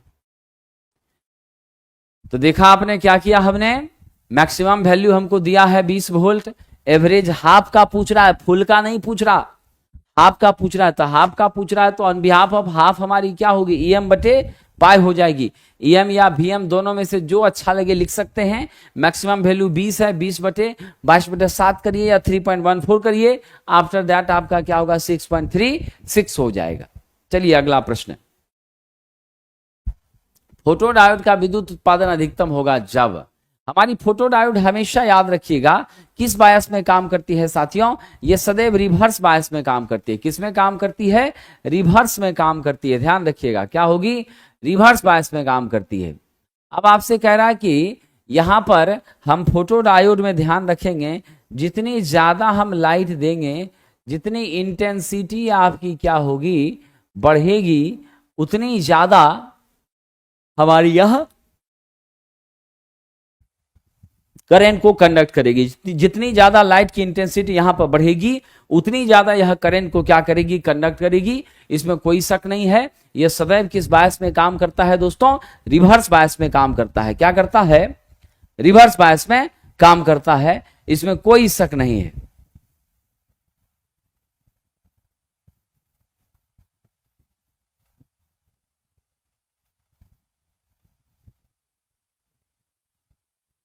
ध्यान रखिएगा क्या होगी साहब जी, ये हमारा क्या हो जाता है, रिवर्स बायस में काम करता है। तो हम इसका क्या उत्तर दे दें, ध्यान दीजिएगा सरकार, हमारा उत्तर हो जाएगा जब हम लोग, कह रहा है कि वोल्टेज बहुत ज्यादा उत्पादित होगा, तो आप जब उल्टा चलिएगा तब ना कब वोल्टेज मैक्सिमम होगा, ब्रेकडाउन वोल्टेज का मान कब बढ़ेगा, जब आप उल्टा चलिएगा। उल्टा चलिएगा मतलब क्या हुआ, जब आप उल्टा चलिएगा तो उल्टा चलने का मतलब क्या हुआ, उल्टा चलने का मतलब हुआ विद्यार्थी जी, बताइए जरा सा, उल्टा चलने का मतलब हुआ विद्यार्थी जी कि हमारी कहीं न कहीं थोड़ी बहुत यहां फॉरवर्ड बायस की मौजूदगी हो जाएगी, तब जा करके मेरे वोल्टेज का, ब्रेकडाउन वोल्टेज का मान क्या हो जाएगा सरकार, उच्च हो जाएगा। ऑन दिस कंडीशन आप ध्यान रखिएगा आपको, हालांकि यह रिवर्स पर ही काम करता है, लेकिन यदि आप इसको छेड़छाड़ करेंगे, हल्का सा आप फॉरवर्ड बायस की तरफ ले जाएंगे, वैसे सिचुएशन पर डेफिनेटली हमारा क्या होगा विद्यार्थी जी, यहाँ वोल्टेज, ब्रेकडाउन वोल्टेज का मान उच्च होना शुरू हो जाएगा, क्योंकि यह जिस अवस्था में चल रहा है उसमें चले तो दिक्कत नहीं है, और अवस्था का जब होगा परिवर्तन तब दिक्कत है। समझे कि नहीं, आइए आगे बढ़ते हैं। चलिए अमित जी, आपका सवाल है कि बुद्धा बैच हट गया है अपने आप, एग्जाम तक वैलिडिटी थी, कुछ कीजिए। तो अभी तो मैं क्लास ले रहा हूं, आप अगर इजाजत दें तो क्लास को आधे घंटे के लिए रोक देता हूं या क्लास ले लेता हूं, उसके बाद क्या परेशानी आई है इसकी जानकारी कलेक्ट करवा लेता हूं, और कलेक्ट करवाने के बाद जो उचित हेल्प आपका होगा इंस्टेंट किया जाएगा। ठीक है, जो क्लास अभी ले लेने दीजिए, पूरा कर लेने दीजिए। पूरा करने के बाद हम भी एक बार चेक कर लेते हैं, अपने जो तकनीकी हमारे सक्षम अधिकारी हैं उनसे बात कर लेते हैं कि भाई साहब क्या समस्या आई है, छात्र क्यों परेशान हैं, और उसका जो रूट काउज है उसका पता करने के बाद तुरंत में उस पर त्वरित एक्शन लेते हुए जो उचित कदम होगा वो उठाया जाएगा, है कि नहीं है। तो क्लास के बाद ही अगर आप आदेश दे तो करें तो ज्यादा बेहतर रहेगा, ठीक है कि नहीं। चलिए, आपकी आज्ञा आ गई है कि क्लास ले लेना है, तो लेने के बाद हम इस पर विचार करते हैं, उनसे निवेदन करते हैं कि आपकी समस्या को वो तुरंत क्या करें, समाधान कर सकें। ठीक है, चलिए आगे बढ़ते हैं। ट्रायक डैश के बराबर होता है। ट्रायक होता है साथियों ट्रायोड फॉर एसी। क्या होता है ट्रायक? ये होता है triode for AC. Triode for AC होता है मेरा ट्रायक। ठीक है, इसमें 2 SCR एंटी पैरेलल लगे होते हैं, 3 इसके टर्मिनल होते हैं और 2 SCR हमारे क्या हैं, एंटी पैरेलल होते। ये मेरा गेट है, एक terminal, main terminal 1, main terminal 2 है साथियों। तो यहाँ जवाब आपका मिल गया। क्या जवाब मिला? इसके 3 टर्मिनल होते हैं, बाय डायरेक्शनल अवयव होता है, और तो और यह पैरेलल में जुड़े 2 एंटी पैरेलल में जुड़े। ध्यान रखिएगा, यहाँ क्या कह दिया है, सिर्फ पैरेलल कह दिया है, तो यहाँ पर होना चाहिए था पैरेलल में जुड़े 2 SCR। इस जगह पे भाषा ऐसी होनी चाहिए था कि 2 SCR एंटी पैरेलल में जुड़े होते हैं। क्या होनी चाहिए थी भाषा? 2 हमारे SCR कैसे जुड़े होते हैं? एंटी पैरेलल में जुड़े होते हैं। तो हम लोग बी नंबर को ले लेंगे। ठीक है, हालांकि ये बाय डायरेक्शनल अवयव है, SCR के ट्रिगरिंग के लिए इसका यूज होता है। कहाँ यूज होता है इसकी? SCR की ट्रिगरिंग में, SCR की ट्रिगरिंग में इसका यूज होता है। ठीक है, सिलिकॉन कंट्रोल रेक्टिफायर की ट्रिगरिंग में इसका हम लोग क्या करते हैं, यूज करते हैं। ठीक है, तो क्या हो जाएगा, 2 SCR आपस में एंटी पैरेलल में जुड़े होते हैं, और यही चीजें मेरी क्या कहलाती हैं, ट्रायक कहलाती हैं। इसका यूज हम लोग कहाँ कहाँ करते हैं? तो इसका यूज हम लोग वोल्टेज रेगुलेटर में भी करने का काम करते हैं, और बहुत जगह स्टैटिक स्विचेज वगैरह के रूप में भी इसका यूज करते हैं। डैश एक ऐसा उपकरण है जिसका प्रयोग इलेक्ट्रॉनिक सर्किट को यानी इलेक्ट्रिक सर्किट को पूरा करने और तोड़ने में, यानी सर्किट का संपर्क बनाने में, संपर्क तोड़ने में, दोनों में काम होता है। वह मेरा क्या है साहब? स्विच है। इसको किस अवयव के नाम से जानते हैं? कंट्रोलिंग डिवाइस के रूप से जानते हैं। यानी यह मेरा क्या काम करती है, तो आपके सप्लाई का ऑन, सप्लाई का ऑफ, आना जाना दोनों को नियंत्रित करने का काम करती है। तो ये मेरी कंट्रोलिंग डिवाइस है, आपकी स्विच। ठीक है, फ्यूज नहीं है, फ्यूज अपने आप चालू नहीं करेगी, उसको चालू करने के लिए जब मेल्ट हो जाएगा तो हमको देना होगा। तो मेरा फ्यूज क्या है? तो मेरा फ्यूज साफ सुरक्षात्मक युक्ति है। यह क्या है? सुरक्षात्मक डिवाइस है, सेफ्टी डिवाइस है आपका। कौन? मेरा फ्यूज। समझे कि नहीं? चलिए, हाई वोल्टेज HRC कार्टेज प्रकार के फ्यूज का प्रयोग कब करते हैं? तो हाई वोल्टेज के HRC कार्टेज जो होते हैं वो बंद प्रकार के फ्यूज होते हैं। इसका इस्तेमाल हम लोग कहाँ करते हैं साहब? तो हम लोग 132 के भी तक के रेंज में किया करते हैं। क्या करते हैं साथियों? 132 के भी तक के रेंज में किया करते हैं, ये ध्यान रखिएगा। ऑप्शन नंबर आपका डी हो गया। विद्यार्थी जी देखिए, अब क्या है कि हम अंतिम समय में हड़बड़ करके बहुत कुछ नहीं करेंगे, क्योंकि इससे छात्रों में और कंफ्यूजन पैदा होगा और आप और भी ज़्यादा फ्रस्ट्रेट और परेशान होंगे। इसीलिए मैंने सामान्य रूप से मैं प्रतिदिन 75 क्वेश्चन जो हमारी टेस्ट के अंदर कंडक्ट हो रही हैं वो मैं आपके माध्यम से करवा रहा हूं। बाकी इसी चैनल पर मुझे लगता है कि बहुत ज़्यादा वीडियोस होंगे जिसमें हमने काफ़ी क्वेश्चन, 5-6 हजार से कम क्वेश्चन हमने यूट्यूब पर नहीं करवाया है। ट्रेड का 5-6 हजार से कम किसी भी हाल में नहीं करवाया।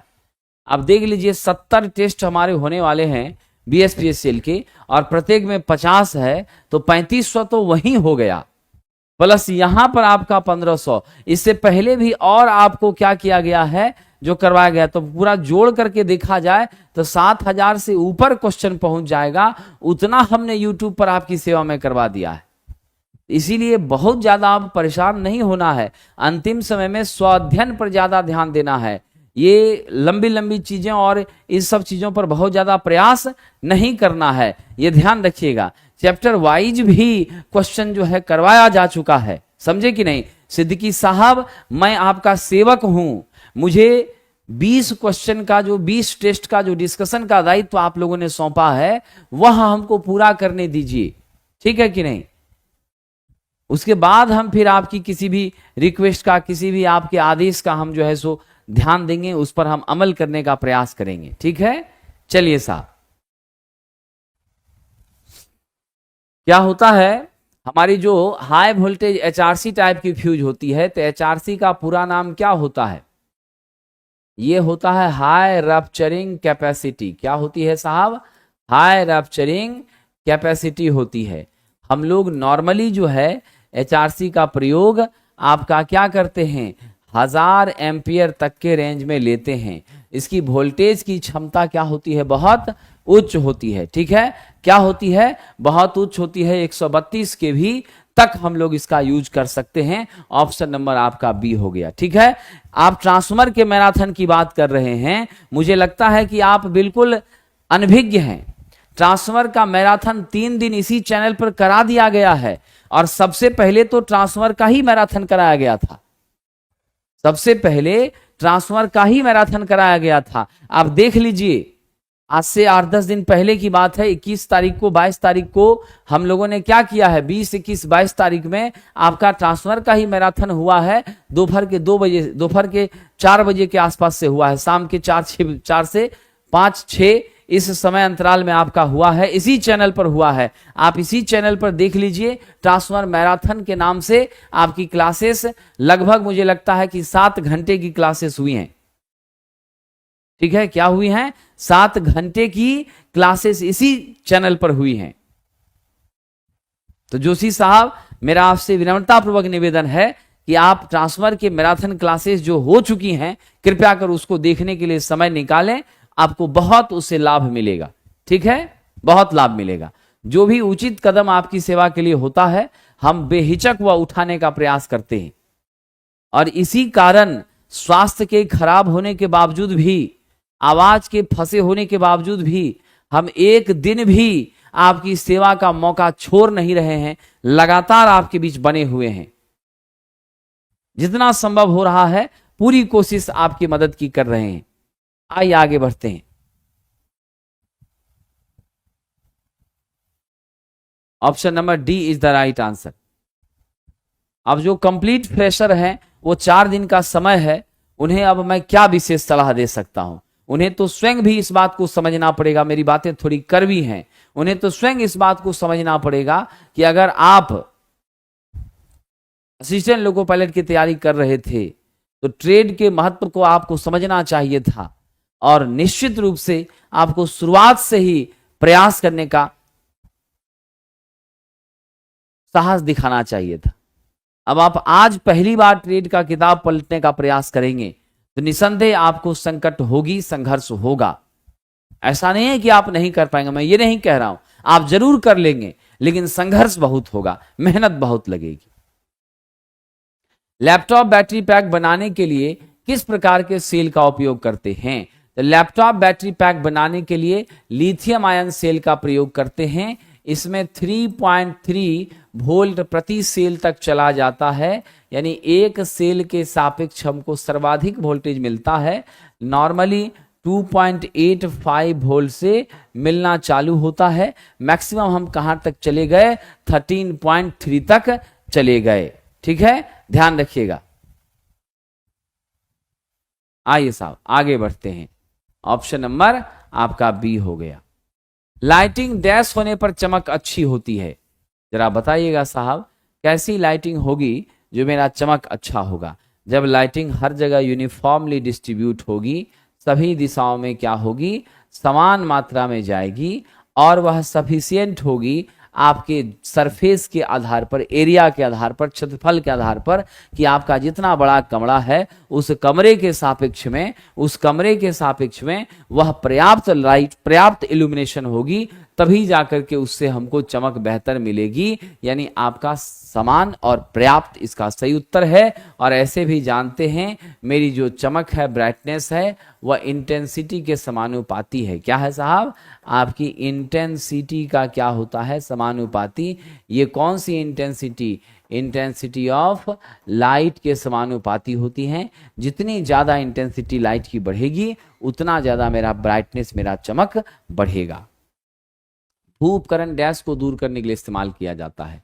तो हम जो भी अर्थिंग इक्विपमेंट का यूज़ करते हैं, इसके माध्यम से मेरी लीकेज करंट क्या होती हैं, धड़ल्ले से पृथ्वी में चली जाती हैं, हम सेफ और सुरक्षित रहते हैं, हमें नुकसान बिल्कुल भी साथियों नहीं होता है। तो मेरा राइट आंसर क्या हो जाएगा, लीकेज करंट को कहाँ भेजने का काम कर रहा है, पृथ्वी में भेजने का काम कर रहा है। और हम जो भी मटेरियल लेते हैं इलेक्ट्रोड के रूप में, वह या तो कॉपर का होता है या मेरा जीआई का होता है। क्या होता है साहब, या तो कॉपर का होता है या गैल्वेनाइज्ड आयरन का, जीआई का होता है। इसी दोनों पदार्थों का प्रयोग करते हैं। ऑप्शन नंबर सी मेरा क्या होगा, सही उत्तर होगा। साथियों कह रहा है भी बराबर 50 साइन 100 टी है। भी बराबर क्या है, 50 साइन 100 टी है।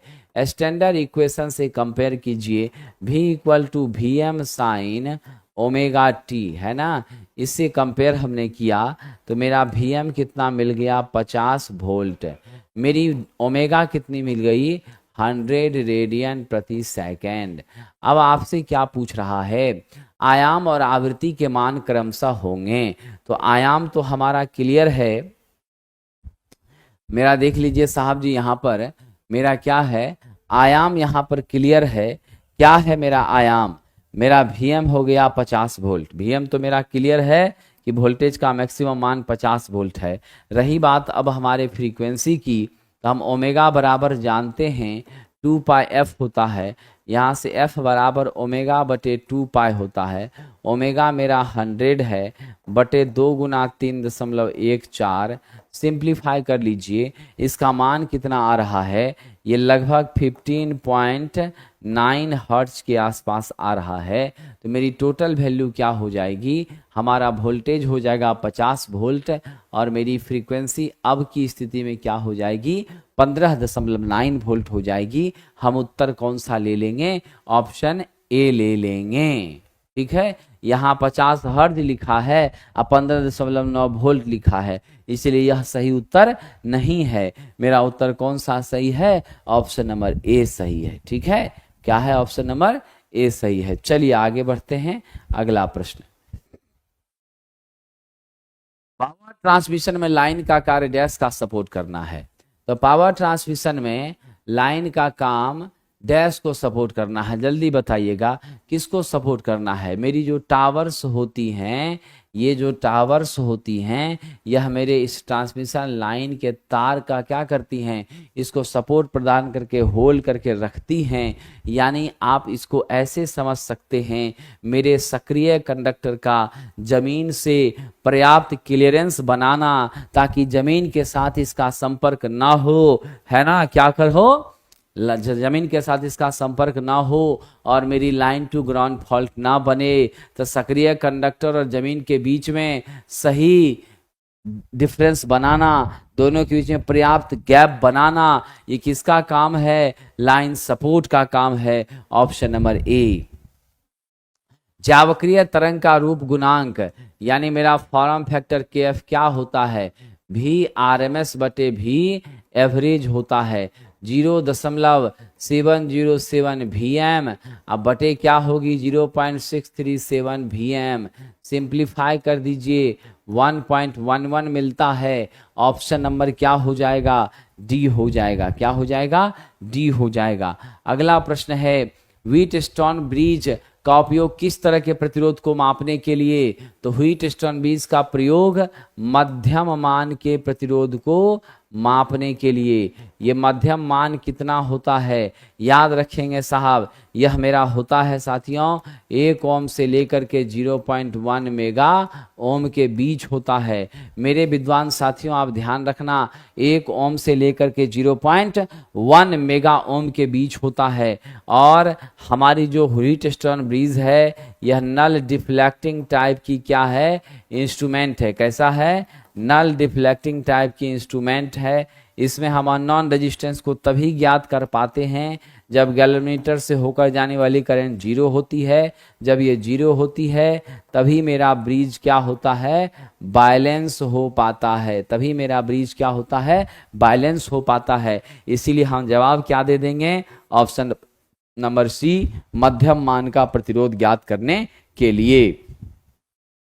आवासीय भवनों में समानतः कौन सी वायरिंग, तो हमारे जो रहने का रेसिडेंशियल घर है उस रेसिडेंशियल हाउस में हम लोग कौन सी वायरिंग करते हैं, lead sheet, cleat, wooden casing capping, metal conduit, इन सब में से जरा बताइएगा। इस सब में तो मेरा जो पसंदीदा है वो है ही नहीं, है ना, वो है ही नहीं। एक जमाना हुआ करता था जब लकड़ी की प्रचुरता थी तब हम लोग यह यूज करते थे, लेकिन अब जो हम लोग यूज करने लगे हैं वह करने लगे हैं साथियों कंसील्ड, क्या करने लगे हैं, कंसील्ड कंड्यूट वायरिंग। यानी स्पष्ट है आपका छिपी हुई गुप्त वायरिंग, कंसील कंड्यूट वायरिंग। यही सबसे बढ़िया भी है, सबसे किफ़ायती भी है। कंस्ट्रक्शन के समय ही हम लोग इसका क्या करते हैं, निर्माण करने का प्रयास करते हैं, है ना। उसी समय हम लोग सेटरिंग के दौरान ही पाइपिंग वगैरह सब बिछा देते, दीवार काट करके की जाती है, ऊपर से प्लास्टर हो जाता है, सब ढका रहता है, सेफ भी है, सुरक्षित भी है और खराब भी नहीं होती हैं। तो यहाँ पर मेरे पास चुनने के लिए ऑप्शन बढ़िया नहीं था, तो हम लोग कौन सा ले लेंगे, लकड़ी वाला ले लेंगे। ये घर का वायरिंग है साहब, अंडरग्राउंड वायरिंग घर में थोड़ी करेंगे, उसको अंडरग्राउंड नहीं कहते, अंडरग्राउंड हो गया जमीन के नीचे, ठीक है, उसको कंसील कंड्यूट कहते। आइए साहब, स्विचों को कौन सी एसेसरीज कही गई है, स्विचों को कंट्रोलिंग एसेसरीज कही गई है। ये धारा को ऑन और ऑफ दोनों करता है, यानी बढ़ाना घटाना दोनों काम क्या करता है, यह धारा को करता है साथियों, ये ध्यान दीजिएगा, ठीक है। यह क्या करता है, धारा को बढ़ाने घटाने नहीं बल्कि रोकने और चालू करने का काम करता है। धारा को बंद और चालू करने का काम करता है। जब बंद और चालू दोनों करता है तो स्पष्ट सी बात है, कंट्रोल करेगा, नियंत्रित करेगा, है ना, रुकावट डालेगा। ऑप्शन नंबर क्या हो गया हमारा, डी हो गया, कंट्रोलिंग है। प्रोटेक्टिव डिवाइस मेरी क्या है, सेफ्टी डिवाइस मेरी कौन है, फ्यूज है, रिले हैं, ये सब सेफ्टी डिवाइस है। क्या है साहब, ये सब सेफ्टी डिवाइस है, fuse, relay, circuit breaker. Loud speaker में कौन सी ऊर्जा ध्वनि ऊर्जा में बदलती है, जल्दी बताइएगा। लाउड स्पीकर में किस ऊर्जा को किस ऊर्जा में बदलते हैं साहब, तो लाउड स्पीकर में हमेशा याद रखना साथियों, हम लोग विद्युत ऊर्जा को ध्वनि ऊर्जा में बदलते हैं। आप इलेक्ट्रिकल सप्लाई ही न देते हैं जी, अपने थोड़ी ना वह बजने लगता है, मुंह से आप फूंक देते हैं, तो बिल्कुल भी नहीं। तो हम लोग इलेक्ट्रिकल सप्लाईज को देते हैं। यहाँ पर इलेक्ट्रिकल एनर्जी किस में बदल रही है, यहाँ पर मेरी इलेक्ट्रिकल एनर्जी जो है वह बदल रही है साहब, किसमें, साउंड एनर्जी में। किस में बदल रही है, साउंड एनर्जी में बदल रही है। ये मामला है हमारा, ठीक है। चलिए आगे बढ़ते हैं। अगला है बीएच कर्व में एच क्या दिखाता है। ये देखिए साहब, मेरी बीएच कर्व है, इधर एच है, इधर बी है ना। अब यहाँ गौर कीजिएगा, ये बी मेरी मैक्सिमम फ्लक्स डेंसिटी को दिखाता है, यानी सामान्य रूप से समझे तो फ्लक्स डेंसिटी को दिखाता है। और ये मेरी एच जो है, ध्यान रखिएगा, मेरी एच जो है वह फील्ड स्ट्रेंथ को दिखाता है। क्या दिखाता है, फील्ड स्ट्रेंथ को दिखाता है। एच बराबर एन आई बटे एल होता है, यानी एम्पियर टर्न प्रति मीटर इसका यूनिट होता है। और ये मेरी फाई बाय ए होती हैं, इसका यूनिट होता है वेबर प्रति मीटर स्क्वायर, जिसे हम लोग टेस्ला भी कहते हैं। क्या कहते हैं, टेस्ला भी कहते हैं। और इसमें आप जान लीजिएगा साहब, हमारी क्या हो जाती हैं, एच से पीछे बी आती है। हिस्टेरिसिस में क्या होता है, एस से पीछे बी आती हैं। क्या होती हैं, एच से पीछे बी आती है, एच से पीछे बी होती हैं, यानी एच आपका क्या करता है, लीड करता है, अब बी आपका क्या करता है, लैग करता है, बी आपका क्या करता है, लैग करता है। मेरा राइट आंसर क्या होगा, चुंबकीय क्षेत्र सामर्थ्य, ऑप्शन नंबर बी मेरा सही उत्तर हो जाएगा। ठीक है, ध्यान रखिएगा। पवन जी आप तो बेकार परेशान हैं, बुरा मत मानिएगा, मैं थोड़ा सच ही बोल देता हूं, आप बेकार परेशान हैं, सेट अपलोड नहीं किया जाता है, ना कोई फोन रिसीव करता है, आप अननेसेसरी परेशान हैं। कहिए क्यों आप अननेसेसरी परेशान है, उसका भी जवाब देता हूं। ये 20 का 20 टेस्ट जो असिस्टेंट लोको पायलट के टेस्ट में करवाया जा रहा है, यह 20 ऑलरेडी वहां पर मौजूद है। मैं तो पिछली बार भी कहा, अभी भी कह रहा हूं, ये 20 का 20 वहां मौजूद है, और 20 टेस्ट का डिस्कशन भी उस टेस्ट के जस्ट साथ वीडियो अटैच कर दिया गया है। आप लोगों ने जबरदस्ती किया, आप लोगों ने इतना कॉल किया, इतनी बार आप लोगों ने उस बात को समझने का प्रयास नहीं किया, तब हमने जानबूझ करके दोबारा से इस क्वेश्चन को फिर से लोड करवा दिया, हमने दोबारा से इस क्वेश्चन को फिर लोड करवा दिया, समझे कि नहीं, ताकि आप इतना परेशान कर रहे थे, इतना कॉल कर रहे थे कि नहीं है नहीं है नहीं है, तो हमने कहा कि भाई साहब ऐसा करो कि डबल फोल्डर बना के डबल लोड करो, समझे कि नहीं। तो हमने कहा कि डबल लोड करो, तो फिर उसको भी किया जा रहा है। अब एक ही चीज एक ही बैच के अंदर फिर से आपको दिया जा रहा है, तो इसी से आपको समझ लेना है कि हम तो टोटल अपना काम समय पर कर चुके हैं, हम तो अपना काम क्या कर चुके हैं, समय पर कर चुके हैं, ठीक है कि नहीं। ये मामला है साहब, हम अपना काम क्या कर चुके हैं, समय पर कर चुके हैं, इसलिए परेशान नहीं होने की आवश्यकता है। बाकी आपका जो समस्या है, हम देखते हैं कि आपका क्या समस्या है, उस समस्या को जो है देख लेते हैं। चलिए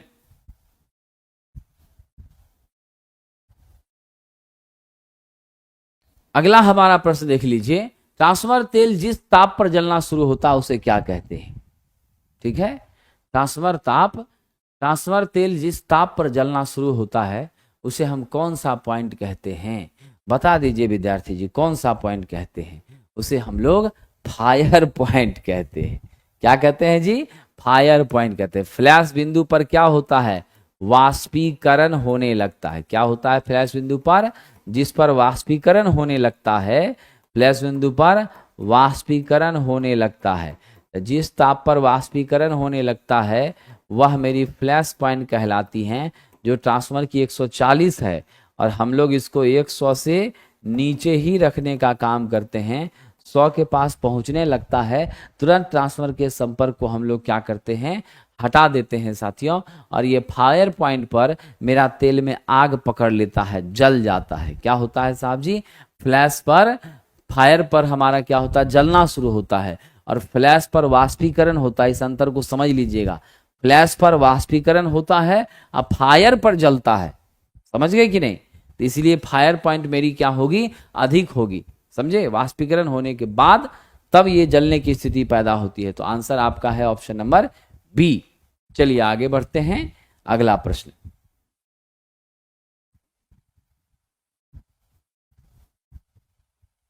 now the next question, industrial wiring में कौन सा वायर अनावृत रखा जाता है, उपकरण के फ्रेम से जोड़ा जाता है। ये मेरा कोई उपकरण है और इसका ये क्या है, आपका फ्रेम, ये आपका क्या है, फ्रेम है, ठीक है। और जरा ध्यान दीजिएगा, इस तरीके से हम फ्रेम, लेकिन ध्यान रखें वह फ्रेम भी मेरा क्या होना चाहिए, मेटालिक पार्ट होना चाहिए। क्या होना चाहिए, मेरा फ्रेम मेटल का होना चाहिए, धात्विक भाग का होना चाहिए। और जब ये धात्विक भाग का है तो धातु के साथ ही हम लोग अर्थ का अरेंजमेंट करते हैं और इसको अर्थ से जोड़ने का साहब हम काम करते हैं। और जब अर्थ से जोड़ने का काम करते हैं तो मेरी फ्रेम के साथ साथ मेरा पूरा सिस्टम सेफ हो जाता है, और लीकेज करंट जो फ्रेम के करस्पॉन्डिंग हो रही हैं वो धड़ल्ले से कहाँ चली जाती हैं, पृथ्वी में चली जाती हैं। तो हम लोग क्या जवाब दें साहब, और ये वायर कभी भी मेरा इंसुलेटेड नहीं होता है, यह बेयर होता है, नंगा होता है, समझ गए, यानी बिना इंसुलेशन का होता है। तो मेरा जवाब हो जाएगा साथियों, ग्राउंड वायर हो जाएगा, ऑप्शन नंबर बी हो जाएगा। क्या हो जाएगा, ground wire, option number B हो जाएगा। सिंक्रोनस मोटर हमेशा सिंक्रोनस गति से चलती है, क्योंकि यह जानते हैं हम ns बराबर 120 F/p हमारी क्या है, मान है साथियों। सिंक्रोनस गति की फिक्स मान है और ये फिक्स मान पर ही चलती है। इस मान में अगर उतार चढ़ाव हो, मतलब लोड में उतार चढ़ाव हो, घटे बढ़े, उससे इसको कोई फर्क नहीं पड़ता। ये सदैव एक समान स्पीड ns पर चलती ही रहती हैं। बस यहाँ पर बात क्या है, क्योंकि डैश के बीच इंटरलॉकिंग हो जाती हैं, तो मेरा स्टेटर और रोटर की जो फील्ड है उस दोनों के बीच इंटरलॉकिंग हो जाती हैं। स्टेटर का फील्ड 3 फेज का सप्लाई देने पर सदैव सिंक्रोनस गति पर चलता है, और मेरे रोटर का फील्ड भी जब उसके साथ अटैच हो जाता है तो दोनों मैग्नेटिकली लॉक होने के कारण दोनों आपको एक समान गति से चलने लगता है। आप कितना भी कोशिश करिए, इसकी गति को बदल आप नहीं सकते हैं। तो ये मैग्नेटिक लॉकिंग किसके बीच हो रहा है, स्टेटर और रोटर के फील्ड के बीच हो रहा है। 3 फेज इंडक्शन मोटर में कह रहा है कि अचर हानि कांस्टेंट लॉस किसके माध्यम से तय की जाती हैं, यानी कौन सी होती हैं। तो हमारी जो आपकी फिक्स लॉस है वह फिक्स लॉस आपका है आयरन लॉस, जिसका नाम है हिस्टेरेसिस प्लस एडी का जो सम है। यह लॉस जब भी ज्ञात किया जाएगा, यह नो लोड टेस्ट से ही ज्ञात किया जाएगा। ठीक है, हमारा जो है नो लोड टेस्ट, जो कि आपका ओपन सर्किट टेस्ट हमारे ट्रांसफर के सापेक्ष है, दोनों सिमिलर है, उसी के माध्यम से हम क्या करते हैं, आयरन लॉस को आइडेंटिफाई करने का काम करते हैं। मेरी शॉर्ट सर्किट टेस्ट के माध्यम से या ब्लॉक्ड रोटर टेस्ट के माध्यम से हम कॉपर लॉस को ज्ञात करने का काम करते हैं। एक सीसा एसिड बैटरी को हाई करंट से चार्ज और डिस्चार्ज किया जाता है तो कौन सी घटना घटती है। बड़ा अच्छा प्रश्न है, कोशिश कीजिएगा। जब सीसा एसिड बैटरी को आप लगातार उच्च करंट से चार्ज और डिस्चार्ज करते हैं तो आपका बकलिंग होना शुरू हो जाएगा। ये बकलिंग है साथियों, मेरी जो प्लेटें यूज हो रही हैं, ठीक है ना, आपकी सेल में जो प्लेटें यूज हो रही है वह प्लेट का टेढ़ा हो जाना। क्या होना, प्लेट का टेढ़ा होना। ये समस्या मेरी बार बार क्या करना, तेजी से चार्ज और तेजी से डिस्चार्ज हो रहा है, बहुत हाई करंट दे रहे हैं और बहुत हाई करंट ले भी रहे हैं। ऐसी परिस्थिति में आपका क्या होगा, हमारी प्लेटें टेढ़ी होगी, बकलिंग होगा। Not option number C, option number D. ये सी तो सेटलिंग है, सेडिमेंटेशन है, या नीचे पेंदी में गंदगी का, काई का, गाद का जमना है साथियों, जो कि आगे जाके शॉर्ट सर्किटिंग करा देगी। तो इसलिए ऑप्शन नंबर क्या है, डी। साथियों यही वो टेस्ट है जिसका हम डिस्कशन आपसे करवा रहे हैं। Session 1 platform online test application पर यह मिलेगी, और ये बुक है 26 सेट का, जिसमें 6 प्रीवियस ईयर के टेस्ट का जो ओरिजिनल एग्जाम रेलवे ने पूछा था उसके प्रश्नों का यहाँ पर डिस्कशन कराया गया है। डिटेल एक्सप्लेनेशन है बाइलिंगुअल क्वेश्चन के साथ। बाकी 20 सेट प्रैक्टिस के लिए आपको बाइलिंगुअल क्वेश्चन के साथ दिया गया है। ये किताबें मार्केट में उपलब्ध हैं, आप इसके माध्यम से अपने आप को एक बेहतरीन मजबूती देने में कामयाब हो सकते हैं। चलिए आगे बढ़ते हैं। अगला प्रश्न है, 3 फेज वाली सप्लाई में न्यूट्रल पॉइंट डैश में नहीं होती हैं। तो न्यूट्रल कहाँ नहीं होती हैं साहब, मेरे डेल्टा में बिल्कुल भी नहीं होती हैं। डेल्टा में सारा का सारा परिपथ क्या होता है, बंद होता है, या न्यूट्रल की परिकल्पना हम नहीं कर सकते हैं। मेरे डेल्टा में VPH और आपका क्या होता है, VL समान होता है। समझे कि नहीं, क्या होता है, फेज और लाइन का वोल्टेज आपस में समान होता है। और यहाँ ध्यान दीजिएगा, मेरी लाइन करंट √3 टाइम्स आपके फेज करंट की होती है। मेरी फेज करंट आपका लाइन बटे √3 हो जाती है। ये मेरा रिलेशन होता है आपके डेल्टा में। स्टार में आइएगा तो उल्टा हो जाएगा, स्टार में आइएगा तो क्या मामला हो जाएगा, मेरा VL बराबर √3 VPH हो जाएगा। VPH बराबर VL बटे √3 हो जाएगा। ठीक है, यहाँ पर IPH और IL आपस में क्या होंगे, समान हो जाएंगे। ये स्थिति हमारी बनती है, इसीलिए हम C के साथ आगे बढ़ेंगे। अगला, ये उस ट्रांसफार्मर को क्या कहा जाता है जिसमें कॉमन लैमिनेटेड कोर पर एक से अधिक प्राइमरी, एक से अधिक सेकेंडरी होती है। यानी मेरा कोर है कॉमन, एक से ज्यादा प्राइमरी, एक से ज्यादा क्या कर दिए सेकेंडरी, तो मल्टी कोर हो, मल्टी वाइंडिंग हो गया, बहुत सारी क्या हो गई साहब, वाइंडिंग हो गई। तो इसको हम लोग मल्टीपल वाइंडिंग ट्रांसफार्मर कहते हैं, यानी ढेर सारी वाइंडिंग वाले ट्रांसफार्मर। ऐसे ट्रांसफार्मर में आप जानते हैं मेरा लीकेज क्या होता है, बहुत ज्यादा नहीं होता है। ऑप्शन नंबर डी कह रहा रिफ्लेक्शन फैक्टर मेरा इल्यूमिनेशन में क्या है। साथियों मेरा जो रिफ्लेक्शन फैक्टर इल्यूमिनेशन में है जल्दी बता दीजिए वह क्या होती है साहब, रिफ्लेक्टेड रे अब बटे आपकी क्या होती है, इंसिडेंट रे, यानी आपका परावर्तित प्रकाश बटे आपतित प्रकाश हो जाता है। इसका मान आप सदैव याद रखना, मेरी रिफ्लेक्शन फैक्टर, इसका मान RF का मान सदैव क्या होता है, लेस देन 1 हो जाता है। क्या होता है जी, लेस देन 1 हो जाता है। मतलब परावर्तित प्रकाश बटे आपतित प्रकाश, परावर्तित प्रकाश बटे आपतित प्रकाश का रेशियो होती हैं, और ये आपकी क्या हो जाती हैं, 1 से सदैव कम होती हैं। तो मैं यहाँ क्या जवाब दे दूं, परावर्तित प्रकाश का आपतित प्रकाश से अनुपात, ratio of reflected light to incident light, बिल्कुल सही है। ऑप्शन नंबर क्या हो जाएगा, डी हो जाएगा। ये अवशोषित नहीं, अवशोषित अलग होता है, अवशोषित मेरे सतह पर अवशोषित हो रहा है। कह रहा सैडेड पोल मोटर में हम पोल में क्या करते हैं, ऐसे कटिंग करके यहाँ सैडिंग कॉइल लगाते हैं, जो कि आपका क्या होता है, हमारे कॉपर का क्या होता है, मेरे कॉपर की यहाँ पर तार जो है मेरी लपेटी जाती है, क्या होती है, कॉपर की तार यहाँ पर क्या होती है, बांधी जाती हैं, ठीक है, जो कि यहाँ पे शॉर्ट करवाता है। परिणाम होता है कि इसी के कारण हमारी स्टार्टिंग टॉर्क डेवलप हो पाती हैं। और आप ध्यान रखिएगा रोटेटिंग मैग्नेटिक फील्ड को प्रोड्यूस करने का ये बहुत बड़ा रोल प्ले करता है, मेरे फील्ड को साहब एडजस्ट करने का काम करता है। तो यूं समझें तो घूर्णी चुंबकीय क्षेत्र को उत्पन्न कराने में यह बड़ी भूमिका निभाता है, जिसके वजह से हमारी यह मशीन जो नॉट सेल्फ स्टार्टिंग है वो सेल्फ स्टार्ट होने का काम करती है। हालांकि इसकी दक्षता बहुत कम है, इसकी क्षमता भी, टॉर्क भी बहुत कम है। मात्र आपका क्या होता है, 5 से लेकर के 35% तक, कहाँ तक साहब, 5 से 35% तक इसकी क्या होती है, एफिशिएंसी साथियों होती है। ऑप्शन नंबर ए। जिस क्रम में वोल्टेज अपने मैक्सिमम वोल्टेज को प्राप्त करता है, जिस क्रम में वोल्टेज अपने धनात्मक मैक्सिमम मान को अचीव करता है, समझ गए, वही मेरी क्या कहलाती हैं, फेज सीक्वेंस कहलाती हैं। वही मेरी क्या कहलाती हैं, फेज सीक्वेंस कहलाती हैं। पहले R मिला, फिर Y मिला, फिर B मिला, जो जैसे क्रमागत तरीके से मिला उसी आधार पर उसका नामकरण कर दिए, मेरा हो जाएगा फेज अनुक्रम। और भारत का फेज अनुक्रम जो धनात्मक अनुक्रम है वह RYB है। क्या है जी, RYB है।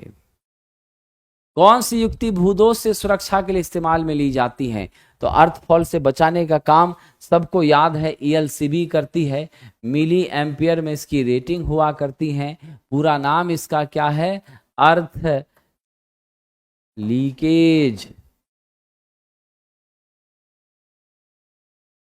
Circuit breaker. क्या नाम है इसका, अर्थ लीकेज सर्किट ब्रेकर इसका पूरा नाम है, ठीक है, ध्यान रखिएगा। तो मेरा राइट आंसर क्या है, ऑप्शन नंबर बी। बिजली के किस संयंत्र में सर्ज टैंक का उपयोग होता है, तो दोस्तों देख लीजिए हमारे पास क्या है, रिजर्वायर है जहां हमने पानी को नदी से लाके जमा किया है, पोटेंशियल एनर्जी के रूप में पानी यहां जमा है। यहां से इस पेन स्टॉक के माध्यम से पानी को हम नीचे लाते हैं और निचले सतह पर मेरा टरबाइन है उस पर गिराते हैं, स्ट्राइक कराते हैं। जब इस पे पानी टकराती है तो इसकी गतिज ऊर्जा यहाँ पर मैकेनिकल एनर्जी में बदलती है, फिर टरबाइन घूमता है और टरबाइन के बाद फिर उधर क्या कनेक्टेड है हमारा आपका अल्टरनेटर, जहां से हमको बिजली प्राप्त होती है। अब अगर मेरी पानी का बहाव बहुत तेज है, मेरी पेन स्टॉक पर भी और मेरे टरबाइन पर भी असर पड़ जाएगा। इन सब से बचने के लिए जो कि घटना हमारी वाटर हैमरिंग कहलाती है, यानी अचानक से पानी का दबाव बढ़ने के बाद जब चीजें हमारी डैमेज हो जाती है, क्षतिग्रस्त हो जाती हैं, तो वही आपकी क्या कहलाती है, वाटर हैमरिंग इफेक्ट। उस प्रभाव से बचने के लिए हम यहाँ एक टैंक बनाते हैं, सर्ज टैंक, जिस टैंक में अगर बहाव ज्यादा है तो पानी अंदर जाके एडजस्ट कर लेता है, उतना दबाव वहां नहीं पड़ता है। और अगर आपकी पानी हमारी कम हो गई है, प्रेशर घट रहा है, तो हम यहां से पानी को फिर छोड़ने का काम करते हैं। यानी स्पष्ट है, वाटर हैमरिंग इफेक्ट से हमको क्या करता है, सुरक्षा देता है। क्या करता है, वाटर हैमरिंग इफेक्ट से सुरक्षा देता है।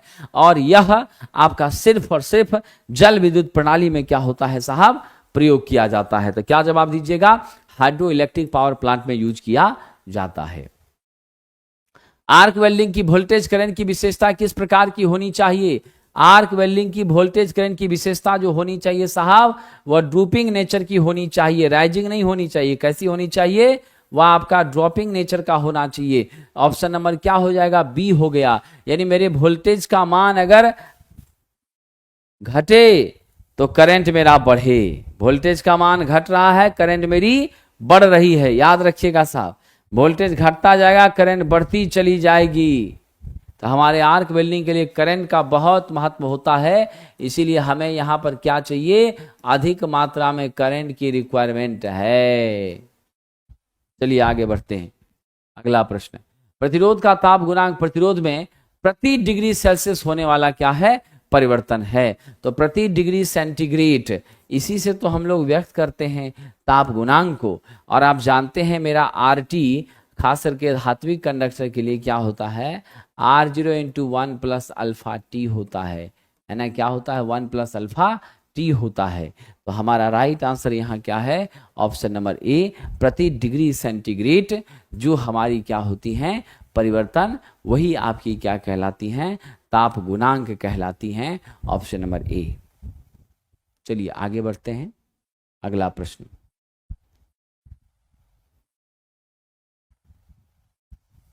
Now the next question dear friend, silicon को अपने क्रिस्टल में सहसंयोजक बंधन तोड़ने के लिए तो सिलिकॉन को कितना ऊर्जा की जरूरत पड़ती है अपना सहसंयोजक बंधन तोड़ने के लिए? कोशिश कीजिए और जवाब देने का कष्ट कीजिए। विद्यार्थियों आपको बता दूं, सिलिकॉन को कम से कम 1.1 ईवी देना पड़ता है। अगर जर्मेनियम रहता तो उसके लिए 0.7 ईवी का क्या होता, मेरा ब्रेक होता। आपका वैलेंस और कोवैलेंस, वैलेंस बैंड और कंडक्शन बैंड, ये वैलेंस बैंड, ये कंडक्शन बैंड, इसके बीच में 7 ईवी है, किसका, मेरे जर्मेनियम का। और यदि हम ऐसा यहाँ कर दें तो मेरे सिलिकॉन का कितना है, 1.1 ईवी है आपका वैलेंस बैंड और कंडक्शन बैंड के बीच का गैप। ठीक है, तो 1.1 होता है सिलिकॉन के लिए और जर्मेनियम के लिए 0.7 होता है। ईवी जो है मेरी इलेक्ट्रॉन वोल्ट, ये एनर्जी का क्या होता है, मात्रक होता है। ठीक है, क्या हो गया, एनर्जी का मात्रक होता है। डीसी वोल्टेज स्रोत से संयोजित शुद्ध प्रेरक अस्थिर अवस्था में कैसा व्यवहार करेगा? तो जब आप डीसी से जोड़ दिए किसको, प्योर इंडक्टर को, तो एक्सएल बराबर क्या होता है, 2πfl होता है। तो हमारी फ्रीक्वेंसी क्या होती है यहाँ पर, 0 इंटू एल। तो फाइनली क्या हो जाएगा, आपका 0 हो जाएगा एक्सएल। जब एक्सएल 0 हो जाएगा तो मुझे बताइए साहब, रुकावट जब कुछ मिल ही नहीं रहा है, धड़ल्ले से सारी करंट जाएगी कि नहीं जाएगी? और जब धड़ल्ले से सारी करंट जाएगी, कोई रोक टोक नहीं होगा, तो मेरा परिपथ क्या होगा, शॉर्ट तो हो ही जाएगा, गारंटी की चीज़ है। निश्चित रूप से क्या हो जाएगी, शॉर्ट हो जाएगी, इसमें कोई शक नहीं है। ठीक है, चलिए आगे बढ़ते हैं। एक विंड मिल में बिजली का उत्पादन जो होता है उसका एक छोटा सा सूत्र है, P बराबर होता है 1/2, आपको मैं बता दूं, KCP रो है ना, AB का Q। यहाँ भी मेरी क्या है, आपकी हवा की गति है। क्या है साहब, ये भी मेरे स्पीड ऑफ एयर है। भी मेरा क्या है, स्पीड ऑफ एयर है, हवा की गति है। ठीक है, विंड स्पीड आप कह सकते हैं। रो मेरा एयर डेंसिटी है, रो मेरा क्या है साहब, एयर डेंसिटी है। ठीक है, मेरा जो ए है साथियों, वे रोटर का शाफ्ट एरिया है। ठीक है, रो ए क्या है, रोटर शाफ्ट एरिया है, जितना ब्लेड आपका है रोटर शाफ्ट एरिया है। ठीक है, सीपी के बारे में बताइए, ये क्या है साहब? मेरा सीपी है मैक्सिमम पावर कोफिशिएंट। यह क्या है मेरा? Maximum power coefficient. सीपी मेरा क्या है? मैक्सिमम पावर कोफिशिएंट है। आगे बढ़िए सरकार, आपके पास क्या है अब? के, तो के मेरा एक कांस्टेंट है। के मेरा क्या है? एक कांस्टेंट है। यहां से क्या रिलेशन आप देख रहे हैं? मेरी पी कहीं ना कहीं भी के क्यू का क्या है? समानुपाती है। तो यानी स्पष्ट है हवा की गति के घन का क्या होता है? आनुपातिक होता है। ऑप्शन नंबर क्या हो जाएगा? बी हो जाएगा। क्या हो जाएगा? ऑप्शन नंबर बी हो जाएगा। चलिए आगे बढ़ते हैं।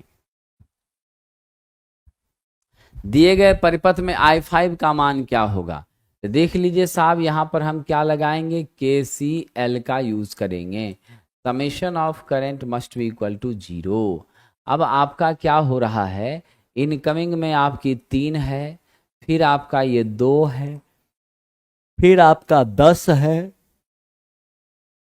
आउटगोइंग में -4 है, -I5 है बराबर 0 है। तो 5 10 15 -4 -I5 बराबर 0। तो 15 में से 4 चला गया, कितना? 11 माइनस I5 0। यहां से I5 बराबर आपका क्या हो गया? 11 एम्पियर आ गया। ऑप्शन नंबर क्या हो जाएगा मेरा? बी हो जाएगा। क्या हो जाएगा? B number. चलिए अगला प्रश्न है, केबल के विद्युत रोधक सामग्री में क्या गुण होनी चाहिए? केबल का जो भी विद्युत रोधक सामग्री होगा उसकी इलेक्ट्रिकल कंडक्टिविटी ना के बराबर हो, परावैद्युत सामर्थ्य बहुत जबरदस्त हो, तभी वह बेहतर पदार्थ माना जाएगा।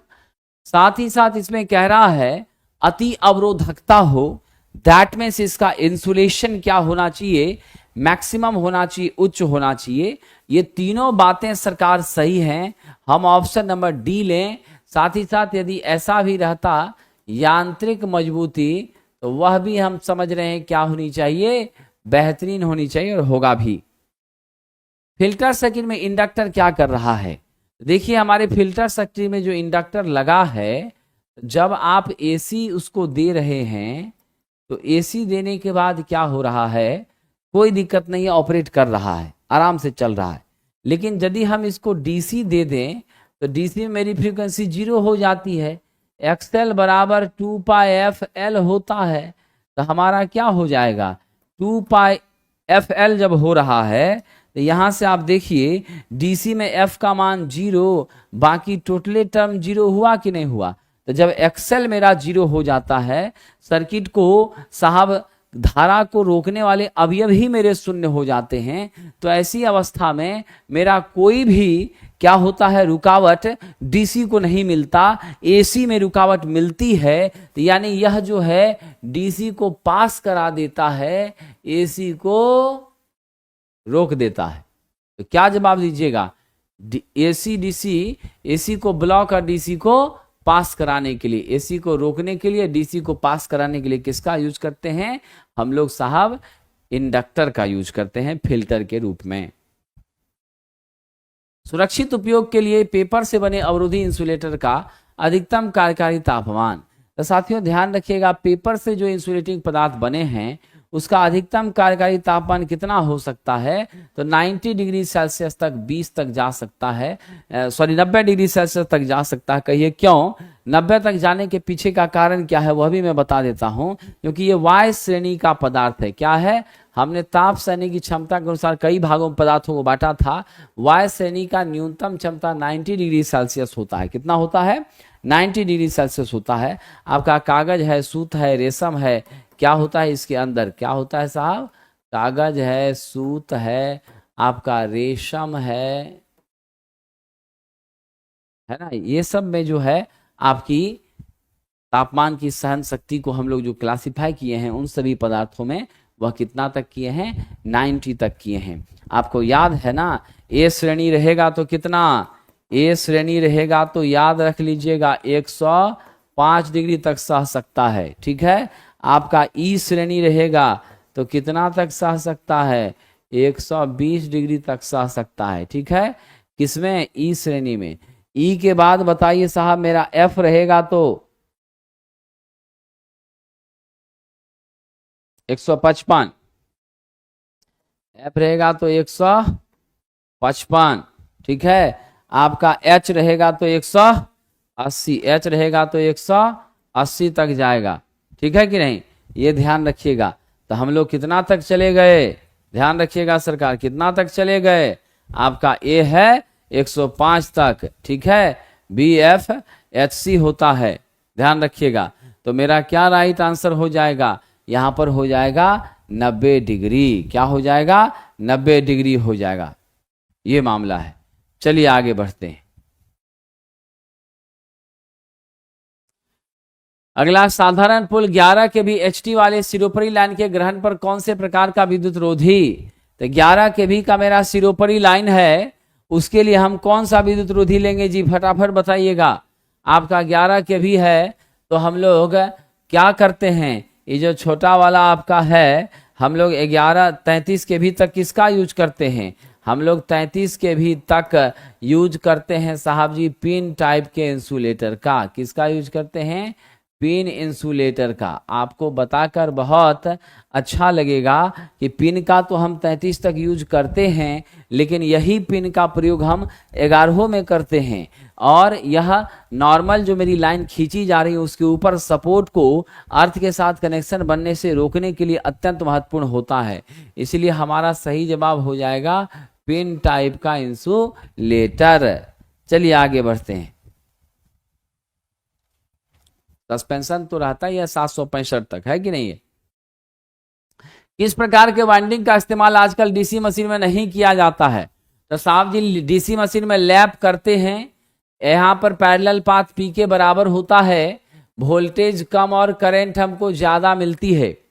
डुप्लेक्स लैप उसी का पार्ट है, डबल सेक्शन हो गया, यानी डुप्लेक्स लैप में आपका जो पैरेलल पाथ है वो 2 इंटू पी के क्या होता है, बराबर हो जाता है, समझे कि नहीं, क्या होता है, दोगुना हमारे पोल के। वेब में आप जानते हैं यह भी यूज करते हैं, यहाँ पे वोल्टेज उच्च और करंट आपकी निम्न मिलती है, यह हमारी क्या है, वेव वाइंडिंग। अब यहाँ से ध्यान रखिएगा, वेव वाइंडिंग का भी हम यूज कर रहे हैं, इसमें आपका पैरेलल पाथ हमेशा कम होता है, 2 के ही बराबर होता है। तो ग्रेमे रिंग वाइंडिंग का प्रयोग अब क्या हो गया, बंद हो गया। मेरा उत्तर क्या है, इसका सी है। क्वेश्चन कह रहा है नहीं कर सकते, तो नहीं का मतलब क्या है, ग्रेमे रिंग का नहीं कर सकते यूज। अल्टरनेटर में, कन्वर्टर में एसी को डीसी में डैश बदलता है, कन्वर्टर में एसी को डीसी में कौन बदलता है, खटाखट बोलिएगा विद्यार्थी जी। हमारा एमजी सेट बदलता है, मोटर जनरेटर, यानी मोटर के रूप में हमने किसको ले लिया, सिंक्रोनस मोटर को ले लिया, 3 फेज, क्या ले लिया, सिंक्रोनस मोटर को ले लिया, ठीक है। अब यह सिंक्रोनस मोटर जो हमारी हैं, ध्यान रखिएगा, इसके माध्यम से जो हमको मैकेनिकल एनर्जी मिली वह कपल करके हम किसको दे दिए, वह कपल करके हम दे दिए साहब, और फिर किसको दे दिए, तो डीसी जनरेटर को दे दिए, डीसी जनरेटर को दे दिए। अब मेरा जो डीसी जनरेटर है, इस मैकेनिकल कपलिंग की वजह से आपका क्या होता है, इसको यांत्रिक ऊर्जा मिलती है, यह जनरेटर का मेरा आर्मेचर रोटेट करना शुरू करता है और फिर अस्थिर कंडक्टर को काटता है, वापस हमको यहाँ से क्या मिलने लग जाती हैं, डीसी मिल जाती हैं। ये मेरा तरीका होता है, यानी आप यहाँ कर क्या रहे हैं, सिंक्रोनस को जोड़ा है किससे, डीसी जनरेटर से कपल किया है, देन आउटपुट हमको डीसी मिल रही है। तो ये मेरा है क्या, एमजी सेट है, मोटर जनरेटर सेट है। ट्रांजिस्टर एम्पलीफायर में अमीटर बाईपास धारिता किस लिए प्रयोग की जाती है, तो ट्रांजिस्टर एम्पलीफायर में अमीटर बाईपास धारिता इसलिए प्रयोग की जाती है ताकि एसी सिग्नल को कम रिएक्टेंस का रास्ता क्या किया जा सके, प्रदान किया जा सके। बहुत ज़्यादा रिएक्टेंस होगी तो हमारे सिग्नल के प्रवर्धन में, हमारे सिग्नल के एम्पलीफिकेशन में बहुत दिक्कत आएगी। आप जानते हैं मेरा ट्रांसफॉर्मर, मेरा ट्रांजिस्टर क्या करता है, वीक सिग्नल को साथियों स्ट्रॉन्ग या हाई बैंडविड्थ के सिग्नल में बदलने का काम करता है। क्या करता है, आपको सिग्नल में बदलने का काम करता है। वीक सिग्नल को किसमें बदलता है? स्ट्रॉन्ग सिग्नल में बदलता है। इसीलिए हम कौन सा लेंगे? डी लेंगे।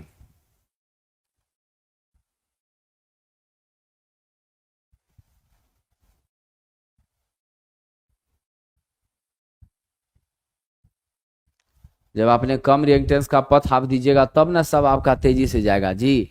वीक सिग्नल को हाई दीजिएगा और आपका रिएक्टेंस घटेगा। रिएक्टेंस अगर ज्यादा रहेगा तो रुकेगा ना सिग्नल, तो इसीलिए क्या होगा? तो ऑप्शन नंबर डी। फ्रीक्वेंसी का है कंट्रोल करेगा विद्यार्थी जी। फ्रीक्वेंसी कंट्रोल करने का काम मेरे एम्पलीफायर का नहीं है, इसको हमेशा ध्यान रखिएगा। फ्रीक्वेंसी कंट्रोल करने का काम फ्रीक्वेंसी कंट्रोलर का है, समझे कि नहीं? यह नहीं करता है। अगला प्रश्न देख लीजिए, उस अधिकतम टॉर्क को क्या कहा जाता है जो सिंक्रोनस मोटर अस्थिर अवस्था में रेटेड वोल्टेज और आवृत्ति पर रोटर के किसी भी पोजीशन पर, किसी भी कोणीय पोजीशन पर क्या करती है साहब? ध्यान रखिएगा, विकसित करने का काम करती है। तो यहां पर मेरा उत्तर क्या हो जाएगा? तो हम लोग उसको लॉक्ड रोटर टॉर्क कहते हैं। यही वह टॉर्क है जो टॉर्क अस्थिर अवस्था में रेटेड वोल्टेज पर मेरे सिंक्रोनस मोटर में उपस्थित होती है। और इसी के कारण किस अवस्था पर गति करती हैं साथियों? तो इसी के कारण यह सिंक्रोनस गति पर फिक्स स्पीड पर चलती हैं। डैश की आवश्यकता को पूरा करने के लिए इंडक्शन मोटर का rotor rotating stator magnetic field की दिशा में ही चलता है। तो कौन चीज को पूरा करने, किसको सस्टेन करने के लिए? लेंज लॉ को सस्टेन करने के लिए, जो कि किस पर आधारित है? एनर्जी कंजर्वेशन प्रिंसिपल पर क्या है साहब? आधारित है। इसको एडजस्ट करने के लिए ही जिस दिशा में मेरे स्टेटर का चुंबकीय क्षेत्र है उसी में यह भी चलने का काम करती है साथियों। और ये सेल्फ स्टार्टिंग होती हैं। कह रहा शॉर्ट ट्रांसमिशन लाइन में, तो शॉर्ट ट्रांसमिशन लाइन आपका 50 से लेके 80 किलोमीटर तक का रेंज होता है और 20 केवी की वोल्टेज यहां से होकर जा सकती है, ट्रांसमिट हम कर सकते हैं मात्र। तो इसके लिए किस टाइप का रिले? तो जीवन भर याद रख लेना और हमेशा के लिए याद रख लेना साथियों, शॉर्ट ट्रांसमिशन के लिए कौन सा? मेरा रिएक्टेंस रिले। शॉर्ट के लिए कौन सा? Reactance relay. ठीक है, जवाब क्या होगा? शॉर्ट के लिए रिएक्टेंस रिले। मीडियम के लिए इंपीडेंस रिले। मीडियम के लिए कौन सा? Impedance relay. किसके लिए? मीडियम के लिए। ठीक है, और हाई ट्रांसमिशन के लिए आपका महो रिले। हाई के लिए कौन सा रिले? महो रिले। यही तीन है जो अत्यंत महत्वपूर्ण है, इसका यूज करते हैं। लॉन्ग महो, मीडियम के लिए आपका इंपीडेंस रिले और रिएक्टेंस रिले किसके लिए? शॉर्ट के लिए। ठीक है, चलिए आगे बढ़ते हैं।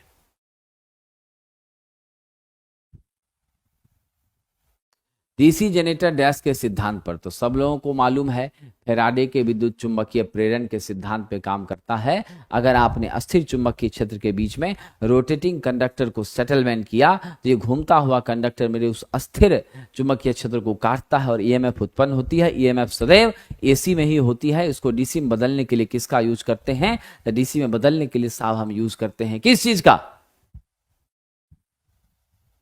कम्यूटेटर का। किसका यूज करते हैं? कम्यूटेटर का। ठीक है, चलिए साहब, राइट आंसर हो गया ऑप्शन नंबर ए। एक तप्त तार अमीटर के लिए निम्नलिखित में कौन सी बातें सही हैं? तो तप्त तार अमीटर जो होता है वो धारा मापन करता है कैसे? थर्मल इफेक्ट पे करता है। इसका जो डिफ्लेक्शन है वह मेरी टीडी, यह क्या होती है? आई स्क्वायर के क्या होती है? समानुपाती होती है। और तो और यह जो मापता है साहब करंट को, वह करंट मेरी क्या होती है? आरएमएस करंट होती है, इसमें कोई शक नहीं है। तो मेरा जो स्टेटमेंट है वो कौन सा सही है? थर्मल इफेक्ट पे काम करता है, बिल्कुल सही है। आई स्क्वायर के समानुपाती इसकी डिफ्लेक्शन होती है। आरएमएस में करंट को मापता है, बिल्कुल सही है। दिया गया सभी विवरण आपका क्या है? सही है। तो हम लोग आज के डिस्कशन को यहीं विराम देते हैं। फिर कल आपकी सेवा में 75 क्वेश्चन टेस्ट नंबर 15 के साथ उपस्थित होंगे। ठीक है, बहुत बहुत धन्यवाद साथियों। जीतो और मेहनत करिए और मन से पढ़िए। एमआई टाइप इंस्ट्रूमेंट हो या इंडक्शन टाइप इंस्ट्रूमेंट हो, ये सब के माध्यम से भी हम आरएमएस वैल्यू मापते हैं। इंडक्शन टाइप का जो है वह सिर्फ और सिर्फ एसी को ही मापने का काम करता है, इसमें कोई शक नहीं है। समझ गए विद्यार्थियों? बहुत बहुत धन्यवाद।